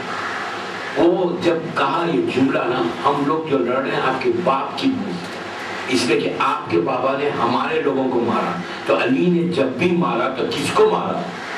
جو اسلام کے خلاف آئے تھے، جو اسلام کو سپورٹ کرنے کا، ان کو مارا۔ تو اس وقت امام حسین نے اپنی آستین کو الٹ کے کہا آج مجھ پر جنگ واجب ہو گئی، واجب ہو گئی، امام کا جملہ ہے، اب مجھ پر جنگ واجب ہو گئی۔ یہ لوگ میرے باپ کے بغض میں مجھ سے لڑے، اسلام کا بغض نہیں تھا، اسلام کا لباس نہیں تھا۔ اگر اسلام کا لباس ہوتا تو کبھی فرزند رسول کو قتل نہیں کرتے۔ ان کا اسلام کیا تھا؟ عمر سعد سے روز عاشور عصر کے وقت یہ یزید کی فوج عمر سعد سے کہتی تھی کہ حسین کی شہادت میں جلدی کرو، نماز کا وقت جا رہا ہے۔ یہ امیجن کریں گے اسلام یہ اسٹیج میں کہ رسول کے بیٹے کو ماریں گے اور پھر نماز نہیں پڑھیں گے۔ نماز کیا تھی؟ نماز ایک ایکشن تھا، بس ان کا پریکٹس تھی، ایکسرسائز تھی اور کچھ نہیں۔ کہتے ہیں کہ حسین کو جلدی شہید کرو، ہم کو نماز پڑھنا ہے۔ یہ تو اسلام تھا ان کا کہ ہم نماز پڑھ لیں گے، صرف اسلام کا ڈریس تھا، اسلام کا لباس تھا۔ امام حسین نے بتایا کہ اسلام کے لباس پہن کر، ڈریس کوٹ پہن کر اپنے آپ کو مسلمان نہیں کرنا۔ امام اور آپ دیکھیں کہ یزید کی فوج میں کچھ ایسے لوگ بھی تھے کہ جو اپنے چہرے پہ کور کرے ہوئے تھے۔ ان سے پوچھا کیوں کور کرے ہو؟ تو کہا کہ ہم نے رسول کی گود میں حسین کو دیکھا، اب ہم حسین کے سامنے کیسے دیکھیں؟ ہم نے گود میں دیکھا ہے، چہرے پہ نقاب ڈال کر۔ اور کیا تھا؟ پیسہ تھا۔ زبان اس وقت تک اسلام جو ہے زبان پہ تھا، دلوں میں نہیں آیا تھا لوگوں کے، صرف زبان پہ اسلام تھا، کہ جس کی وجہ سے انہوں نے یہ کام کیا کہ ہم کو لا الہ الا اللہ محمد رسول اللہ ہی کہنا ہے، کہتے جائیں گے، نماز بھی پڑھیں گے، عبادت بھی کریں گے، تسبیح بھی ہاتھ میں، اور امام حسین کو شہید بھی کریں گے۔ انسانیت نہیں تھی، انسانیت ختم ہو گئی تھی۔ اور یزید کیا اسلام پیش کر رہا تھا؟ آپ امیجن کریں، اتنی بڑی حکومت ہے یزید، اتنی بڑی حکومت، اور اس کے دربار میں ہر ملک کا، جیسے آج کل ایمبیسیڈرز آتے ہیں، ڈفرینٹ کنٹریز کے ایمبیسیڈرز رہتے ہیں کیپٹل میں، اس وقت سیریا میں یزید کے دربار میں پورے دوسرے ملک کے ایمبیسیڈرز بھی بیٹھے تھے، وزیر بھی سب بیٹھے ہوئے، ان کے سامنے وہ کیا اسلام پیش کر رہا تھا؟ وہ شراب پی رہا تھا، شراب، ڈرنک اوپن کر رہا تھا، اوپن کر کے، اور اپنے آپ کو کیا کہتا ہے؟ سکسیسر آف پروفیٹ، میں رسول کا وارث ہوں، میں خلیفہ ہوں، اور شراب اوپن پیتا ہے، شراب پی کے نشے کے عالم میں دربار میں آتا ہے۔ یہ اسلام تھا۔ اگر اس وقت امام حسین آگے بڑھ کر یزید اور یزیدیت کو ختم نہیں کرتے نا تو آج اسلام یزید کا ہوتا، اسلام جو ریئل اسلام ہے وہ اسلام نہیں ہوتا، نہیں ہوتا، ختم ہو جاتا ہے. ٹوٹل رسول کی میں آپ زیارت والد صاحب کیا کہتے ہیں کہ السلام علیکم والد صاحب آدم و صفت اللہ، السلام علیکم والد صاحب نوح نبی اللہ، السلام علیکم والد صاحب ابراہیم و خلیل اللہ. کہاں تک آتے؟ عیسیٰ تک آتے، پھر رسول اللہ کا نام لے، مولا کا نام لے. کیا مطلب ہے اس کا؟ کہ حسین تم نے صرف رسول کے اسلام کو نہیں بچایا، اوپر سے لے کے نیچے تک کے اسلام کو بچا لیا. تم آدم کے بھی وارث ہو، نوح کے بھی وارث ہو، ابراہیم و موسیٰ و عیسیٰ کے بھی وارث ہو. اگر امام حسین روز عاشور اپنا سر نہیں دیتے یا اسلام کو پروٹیکٹ نہیں کرتے، اسلام کو نہیں کرتے نا تو آدم سے لے کے خاتم تک سب پورا اسلام ختم ہو جاتا. اس لیے کہ رسول کے بعد پھر کوئی رسول آنے والا نہیں تھا. نبی کے ہمارے رسول آخر تھے، پھر کوئی آنے والا نہیں تھا. اب اسلام ختم ہوگا. لیکن اللہ کی جو محنت تھی ہزاروں سال کی، جو اسلام کو پیش کرنے کے لیے اللہ محنت کر کے اللہ نے اتنے نبیوں کو بھیجا، 1,24,000 نبی کی محنت تباہ ہو جاتی اگر حسین آگے بڑھ کے جانے دیں. اسی لیے آپ کہتے ہیں یزید کا اسلام کیا تھا؟ شراب اوپن پی رہا تھا، گندگی حرام بعض باتیں میں ممبر سے نہیں بول سکتا جو یزید پیش کر رہا تھا. وہ حرکتیں کر رہا تھا، اس کی نزدیکاں میں ماں کی حد تک ہے، پھوپھی کوئی کچھ نہیں تھا. اور آپ امیجن کریں گے ڈرنک کے عالم میں 2 رکعت نماز جمعے کی، نماز جمعہ 2 رکعت فرائیڈے کے بدلے میں وینسڈے پڑھوا گیا. جو نماز جمعہ وینسڈے ہوتی ہے اور اس کے بعد کوئی پوچھنے والا نہیں ہے، کسی میں ہمت ہی نہیں ہے. اس کی طاقت ہے، پیسہ ہے، آپ پوچھتے ہیں آپ کو برائب کیا جاتا ہے. یہ آپ کہیں گے مطلب کتنے لوگوں کو برائب کریں گے؟ میں آپ کو ایگزامپل دیتا ہوں. جب واقعہ کربلا سے 3 مہینے پہلے جب ابن زیاد گورنر بن کے آیا تو اس وقت کوفے کا، عراق کا جو سب سے بڑا قاضی تھا، چیف جسٹس آپ اسے کہیں، وہ کوفے میں اس کو ابن زیاد نے دربار میں بلوا کے کہا کہ حسین کے قتل کرنے میں ابھی فوج اسے نہیں ملی، امام حسین کو شہید کرنا ہے تو تو یزید کا حکم ہے، تو یزید ڈاکومنٹ پہ سائن کر دیتے، یعنی تمہارا اپروول چاہیے کہ علماء کا بھی اپروول چاہیے. آج بتاتے کہ قاضی لوگ کا بھی اپروول سے کہ حسین کو شہید کرو. تو اس نے کے سامنے ڈاکومنٹ آیا، اس کہا کہ اس میں سائن کرو، اس لیے سائن کرو کہ تمہارا بھی ہم کو وہ چاہیے اپروول کہ تم لوگ بھی راضی ہو کہ حسین کو شہید کریں. اس نے کہا کہ میں کیا جہنم میں جاؤں گا؟ فرزند رسول کے قتل کا حکم میں دوں اور میں اس پہ سائن کروں؟ میں نہیں کرتا، میں جہنم میں چلا جاؤں. یہ واپس گیا اپنے رات میں. اس کے گھر پہ ابن زیاد نے، روایت میں ہے کہ اشرفی اس زمانے کی جو کرنسی تھی، گولڈ کی کرنسی تھی، دولت کے اس کے گھر پہ بھیجا. جب گھر پہ پہنچا اس نے اسے ایکسیپٹ کیا اور غلام نے جب لے کے گئے اور لے جا کے دیا، پوچھا یہ کیا؟ تو کہا ابن زیاد نے بھیجا. برائب کیا. برائب کو اس نے کہا کہ ابن زیاد سے کہو کل میں آتا ہوں دربار میں. دوسرے دن دربار میں آتا ہے، آ کے سائن کرتا ہے دستاویز. علماء شورا جسے آپ کہتے ہیں، یہ وہ لوگ ہیں جن کی مذہب اور نہج البلاغہ میں بھی ہے کہ یہ علماء. تو یہ سب بھی کے وجہ کوئی ایسا شخص نہیں تھا کہ جو برائب نہیں کیا ہوا تھا یزید سے. سب پیسے کو یہ یزید اور اس کا باپ دونوں یہ کام کرتے ہیں کہ خزانوں میں منہ کھول دیا انہوں نے، پیسے کے ذریعے سے سب کو خرید دیا. جنگ صفین ہے کیسا بھی جنگ صفین کی اگر آپ ہسٹری پڑھے تو لٹرلی آپ رونے لگے کہ یہ جنگ صفین ہے، یہ مولا کے چاہنے والے ہیں. اسی لیے ہم کو کہا گیا 6 مہینے چلی یہ جنگ، 6 منتھ میں کیا ہوا؟ امیر شام میں یزید کے باپ نے پورے علی کے فوج کو یوں سے 80% فوج کو خرید لیا.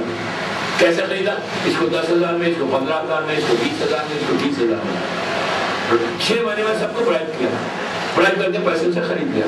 اسی لیے کہا کہ پیسہ نا، آج ہم شکر کریں کہ بامبے کی مارکیٹ میں ہمارا ایمان خریدنے والا کوئی نہیں. پتہ نہیں اگر ایمان بکنے لگے نا تو کتنے بک جائیں. ہزاروں دینار میں لوگوں کو برائب کر کے یزید معاویہ نے سب کو خرید لیا. وہی نسل ہے جو کربلا میں آئی تھی. اس کا نتیجہ کیا ہوا کہ جب فوج سے یہ کہا امیر شام نے، معاویہ نے، کہ اگر جب میں تم کو بتاؤں اس وقت تم علی کے خلاف کھڑے ہو جانا، جب جنگ تیز ہونے لگی اب مولا علی خود میدان میں آ گئے، مالک اشتر آئے، دونوں جب جنگ تیز ہو رہی تھی تو عمر عاص نے معاویہ کو کہا کہ اگر آپ بچنا ہے نا تو نیزے کے اوپر قرآن کو بلند کر دو. تو کہا اتنے قرآن کہاں سے لاؤں گا؟ تو کہا کپڑے میں پتھر رکھو اور بلند کر کے کہہ دو کہ یہ قرآن ہے، اس میں ہم کمپرومائز کرتے ہیں، جنگ کو روک دو. وہی ہوا، نیزے پہ سب قرآن بلند ہو اور ایک آواز بلند کیا امیر شام نے کہ ہم نے ہمارے درمیان میں قرآن ہے، جنگ کو روکو، ہم کمپرومائز چاہتے ہیں. تو علی نے پلٹ کے کہا کہ یہ قرآن نہیں ہے. مولا نے کہا یہ قرآن نہیں ہے، تم لوگ جنگ جاری رکھو، جنگ کو روکو مت، جنگ کو کنٹینیو کرو. اس لیے کہ اگر کنٹینیو کر دیتے 1 یا 2 دن کے اندر ختم ہو جاتی. معاویہ کا یہ فتنہ، یزید کا فتنہ، کربلا کچھ نہیں ہوتا، ہمیشہ ہمیشہ کے لیے فتنہ ہی ختم ہو جاتا. تو امام نے کہا کہ جنگ روکو مت، جنگ جاری رکھو، اور یہ قرآن نہیں ہے. علی کون ہے؟ قرآن ناطق ہے، ناطق ہے قرآن، بولنے والا قرآن، رسول کی حدیث ہے. یہ جو قرآن ہمارے پاس ہے یہ صامت ہے، یہ خاموش ہے. جب ناطق موجود ہونا تو اس صامت کے لیے وہ عمل ناطق پہ کرنا پڑے گا. علی کہہ رہا ہے قرآن نہیں ہے. تو جتنے بکے ہوئے تھے نا، معاویہ کا پیسہ لیے ہوئے تھے، اپنے ایمان کو بیچے ہوئے تھے، ان لوگوں نے تلوار معاویہ پہ نہیں نکالی بلکہ علی کے سامنے آ کے علی کو گھیر لیا، گھیر کے کہا یا علی اب جنگ روک دو، جب لوگ تو ہم کو ہمارے درمیان میں قرآن ہے. امام کہہ رہا ہے یہ قرآن نہیں ہے، یہ قرآن نہیں ہے. کہتے نہیں آپ روکیے، یہ قرآن ہے. یہ تو ہمت ہی، ایسے تو مسلمان تھے، سب بکے ہوئے، ایمان کو بیچے ہوئے. اس کے بعد ان لوگوں نے کہا کہ آپ مالک اشتر کو روکو، اس لیے کہ مالک اشتر آگے بڑھ کے جنگ کر رہے تھے. ایسی جنگ کر رہے تھے کہ امیر شام کا جو کیمپ تھا جہاں عمر عاص اور امیر شام اور یہ ظالم لوگ بیٹھے ہوئے تھے، اس کے خیمے کے بالکل قریب تھے. اتنے قریب تھے کہ روایت میں ہے کہ معاویہ اور عمر سعد کیمپ کے پیچھے کے دروازے سے باہر نکل گئے. جب ان کو پتا چل رہا تھا کہ مالک کے اشتر تیزی کے ساتھ پہنچ رہے ہیں وہاں پر، جب یہ ہوا تو اس وقت ان لوگوں نے کہا مالک کو روکو. علی سے کہا مالک کو روکو، اگر مالک کو نہیں روکیں گے تو ہم آپ کو قتل کر دیں گے. دوستو کبھی جنگ صفین کا اینڈ پڑھو، روئیں گے، خون کے آنسو روئیں گے. مولا نے کیسے صبر کیا. مولا نے ایک میسیج بھجوایا کہ مالک جہاں پہ تم ہو، جس حالت میں ہے رک جاؤ. آپ دیکھیں گے اطاعت علی کیا تھی مالک کے پاس، مالک کے اشتر کے پاس. جب علی کا میسیج آیا تو مالک کی تلوار ایسا اٹھی بھی تھی. امیر شام کا کیمپ سامنے، تلوار اٹھی نہیں، تلوار. علی کا پیغام آتا ہے کہ مالک جس حالت میں ہے رک جاؤ. تو پیغام کو پڑھا، تلوار کو نیچے کر لیا، پلٹ کے کہا کہ میں جنگ بھی کر رہا تھا، اطاعت علی میں روک بھی نہ ہوتا تھے. یہ شیعہ تھا، ایسا شیعہ تھا. یہی پوری نسل کربلا میں جمع ہوئی تھی. کربلا کا تیاری صرف محرم کی تیاری نہیں ہے. بی بی زینب سے پوچھا گیا، بی بی زینب کا ایکچولی خطبہ ہے، سین سرمن کی سب پہ. اس میں بی بی نے کہا کہ میرا بھائی 2 دن مارا گیا، ایک ٹیوزڈے ایک فرائیڈے، منگل کے دن اور جمعے کے دن. چھٹے امام سے پوچھا گیا کہ آپ کی دعوت کیا ہے. خطبے میں آپ کی شہزادی زینب نے کہا کہ میرے بھائی کی شہادت 2 دن ہوئی. 2 دن کیسے ہوئی؟ جمعہ اور منگل کے دن. تو امام نے کہا کہ بے شک حسین 2 دن شہید ہوئے. پوچھا کیسے؟ تو کہا اصل شہادت جو حسین کی ہے نا وہ سقیفہ میں، جو منگل کے دن ہوئی، ٹیوزڈے ہوئی، جس دن رسول کی وفات ہوئی. جب مسلمان سقیفہ میں جمع ہوئے اسی دن حسین قتل ہو گئے. ریئل حسین کربلا میں شہید ہوئے جمعے کے دن، لیکن اصل شہادت اس دن ہوئی جب سقیفہ میں جمع ہو کر مسلمانوں نے علی کے حق کو چھینا. تو کہا میرا بابا 2 جگہ شہید ہوا. تو اب اس کا ریپرکشن چلتے چلتے جنگ صفین تک آیا. جنگ صفین 37-38 کی ہے، 38 ہجری کی. وہاں سے پورا تیاری شروع ہوئی جو کربلا میں آ کے یہ لوگ جمع ہوئے. ایسے باپ کا یہ بیٹا تھا. یزید کو اسلام سے محبت نہیں تھی، 1% بھی نہیں تھی. یزید اپنی پورا بچپنا، اپنی پوری جوانی، آدھی سے زیادہ جوانی اپنی ماں کے پاس، جو اس کی ماں عیسائی تھی، عیسائی قبیلے میں رہ کر زندگی گزارا. میں آج یزید کے بارے میں نہیں بولنا چاہتا ہوں، اس کی پورا برتھ کیسا ہوئی اور یہ کیسا ہوئی، پھر کبھی بتاؤں گا. کہ یزید جو پیدا ہوا، معاویہ کی ایک ہی شادی تھی، ایک ہی بیوی تھی، کنیزیں ہزاروں تھی. ایک ہی تھی جو یزید کی ماں تھی، اور یزید کی ماں سے پرابلم ہوا تو یزید جب 2-3 سال کا تھا تو امیر شام نے یزید کی ماں کو اور یزید کو اس کے ننیال میں بھیج دیا تھا، اور اس کا ننیال پورا عیسائی تھا، اس کا نانا، اس کے نانی، اس کی خالہ، اس کی ماں، جتنے تھے، اور ان کا ایک الگ بزنس تھا۔ تو یہ جو یزید پورا وہی رہا۔ جب معاویہ بالکل ضعیف ہونے پہ آ گیا تو اس نے کہا تو اب تو میرا کوئی سکسیسر ہی نہیں ہے، پھر حکومت پلٹ کر بنی ہاشم میں جائیں گی، میں نے اتنی محنت سے بنی ہاشم سے لیا ہے، اب یزید کو اپنے قبیلے سے بلواتا ہے اور یزید کو اپنے ساتھ محل میں رکھتا ہے۔ تو یزید کو اسلام سے 1% بھی محبت نہیں تھی، اسی لیے وہ ایسا کوئی بادشاہ نہیں ہے خلیفہ نے تھا جو بیٹھ کر سٹارٹ کیا۔ یزید کے بعد پھر ہارون اور مامون اور جتنے یہ تھے نا بنی عباس کے، ان لوگوں نے شراب پی۔ یزید کے پاس نہ شراب کوئی اجائے وہ تھی، نہ جو نماز تھی، کسی چیز کی ہمت نہیں تھی۔ آپ کو حیرت ہوگی لٹرلی آپ دیکھیں کہ آج بھی 1400 سال کے بعد کوئی مولوی بیٹھ کے نا کیسا بھی ہو مسجد میں کے نزدیک جا کے شراب نہیں پیتا۔ یہ کوئی میں اپنی ہسٹری سے نہیں بول رہا ہوں، جو مسلمانوں کی ہسٹری آپ اٹھا کے دیکھیں یزید کا کیا ہے، وہاں پہ اس نے شراب پی۔ آج اتنے دن کے بعد بھی کوئی نہیں پیتا، کوئی مولوی یا کوئی آدمی مسجد کے پاس کھڑے کہ مسجد کے دروازے کے پاس کھڑے کہ شراب نہیں پیتا، لیکن یزید کے لیے ہر چیز پاسبل تھا، وہ کر رہا تھا۔ کوئی پوچھنے والا نہیں تھا دوستو، پوچھنے والا نہیں تھا۔ کربلا کا پیغام ہی یہ ہے کہ تم خاموش رہ کر شیعت کو نہیں پروپوگیٹ کرو۔ شیعت کو پروپوگیٹ کرنا چاہتے ہو نا تو شیعت کو پروپوگیشن کے لیے تم آگے بڑھو، گھر میں خالی بیٹھ کے مت کرو، ایک انقلاب کو پیدا کرو، ریولوشن کو پیدا کرو۔ یہ ہے شیعت، لڑکی لڑکا عورت مرد سب کی ذمہ داری ہے۔ عاشورے کا پیغام یہ نہیں ہے کہ ہم گھر میں بیٹھ کر زندگی کو گزاریں، گھر میں بیٹھ کر زندگی کو گزارنا تھا تو کربلا میں حسین بھی گھر میں بیٹھ جاتے ہیں۔ امام میدان میں آئے تو ہم کو بھی یہ پیغام دیا کہ میدان میں رہ کر زندگی نہیں ہوتی، میدان میں رہ کے اسلام کو نہیں پہنچا سکتے۔ عزیزوں ہم حسینی ہیں، ہمارا فرض ہے، ہماری ذمہ داری ہے۔ عاشورے کے دن کا یہ مقصد نہیں ہے کہ ہم ایک مسجد سے دوسرے مسجد میں جائیں۔ جب آپ چلے نا تو آپ سوچو کہ ہم جس مظلوم کا غم بنا رہے ہیں اس نے ایک دن میں پورے گھر کو لٹایا، کیوں لٹایا؟ بچوں کو ذبح کروایا، کیوں کروایا؟ ہمارے لیے۔ اگر وہ امام نہیں بچاتے نا تو یزید کا اسلام آج سب کے پاس ہوگا، ہر کے پاس یزید کا اسلام ہوگا۔ آپ اور سنیں گے یزید کی حرکت، یزید نے یہ بھی کام کیا تھا کہ ایک کنیز کے ساتھ، میں بڑے منبر پہ ہوں، بڑے احتیاط سے پڑھ رہا ہوں، ایک کنیز کو صبح میں اپنی کنیز کو جس کے ساتھ رات گزارتا ہے، صبح میں اپنا لباس پہنا کر، اپنا ڈریس پہنا کر نماز کے لیے، شام کی جو سب سے بڑی مسجد الکبیر ہے وہاں نماز کے لیے بھیجتا ہے، کہا اس کے پیچھے نماز پڑھو۔ آج بھی مسلمان عورت کے پیچھے نماز نہیں پڑھتا، حرام ہے، پڑھ ہی نہیں سکتے، عورت لیڈ ہی نہیں کر سکتی نماز کو۔ لیکن یزید نے یہ حرکت بھی کی، nobody was there to tell him کہ بابا تو کیا کر رہا ہے، یہ کیا کر رہا ہے، یہ اسلام ہے۔ رسول کی شہادت تو صرف 50 سال گزرے تھے، just 50 years میں یہ بنی امیہ نے اسلام کو یہ چینج کیا، ٹوٹل ختم ہو گیا تھا، ریز ہو جاتا اسلام۔ جو ان کی پلاننگ تھی وہ یہ تھی کہ اسلام کو ختم کر دیں۔ عورت لیڈ کر رہی ہے پریئرز کو، مسلمانوں کے دل اتنے مردہ ہو گئے، ان کے ضمیر، ان کا کانشس ختم ہو گیا، وہ پیچھے نماز پڑھنے آرام سے۔ آج اتنے گناہ کے بعد، اتنی ترقی کے بعد بھی کسی میں ہمت نہیں ہے کہ عورت کے پیچھے عورت کو لیڈ کرنے کی اجازت ہے۔ یہ عزت کر کوئی پوچھنے والا نہیں، کوئی پوچھنے والا نہیں، جو مرضی میں آتا وہ کرتا۔ میوزک کو اس نے جائز کر دیا، گیملنگ کو جائز کر دیا۔ رسول کا سکسیسر اگر گیملنگ کر رہا ہے تو پھر وہ لوگوں کو کیا بولے گا؟ ہر چیز جائز ہو گئی۔ رسول علی حسین نے یہ کہا کہ حلال ہے محمد یہ اچھا۔ یہ سب باتیں جو ہے نا کوئی شیعہ کتابوں میں نہیں ہے۔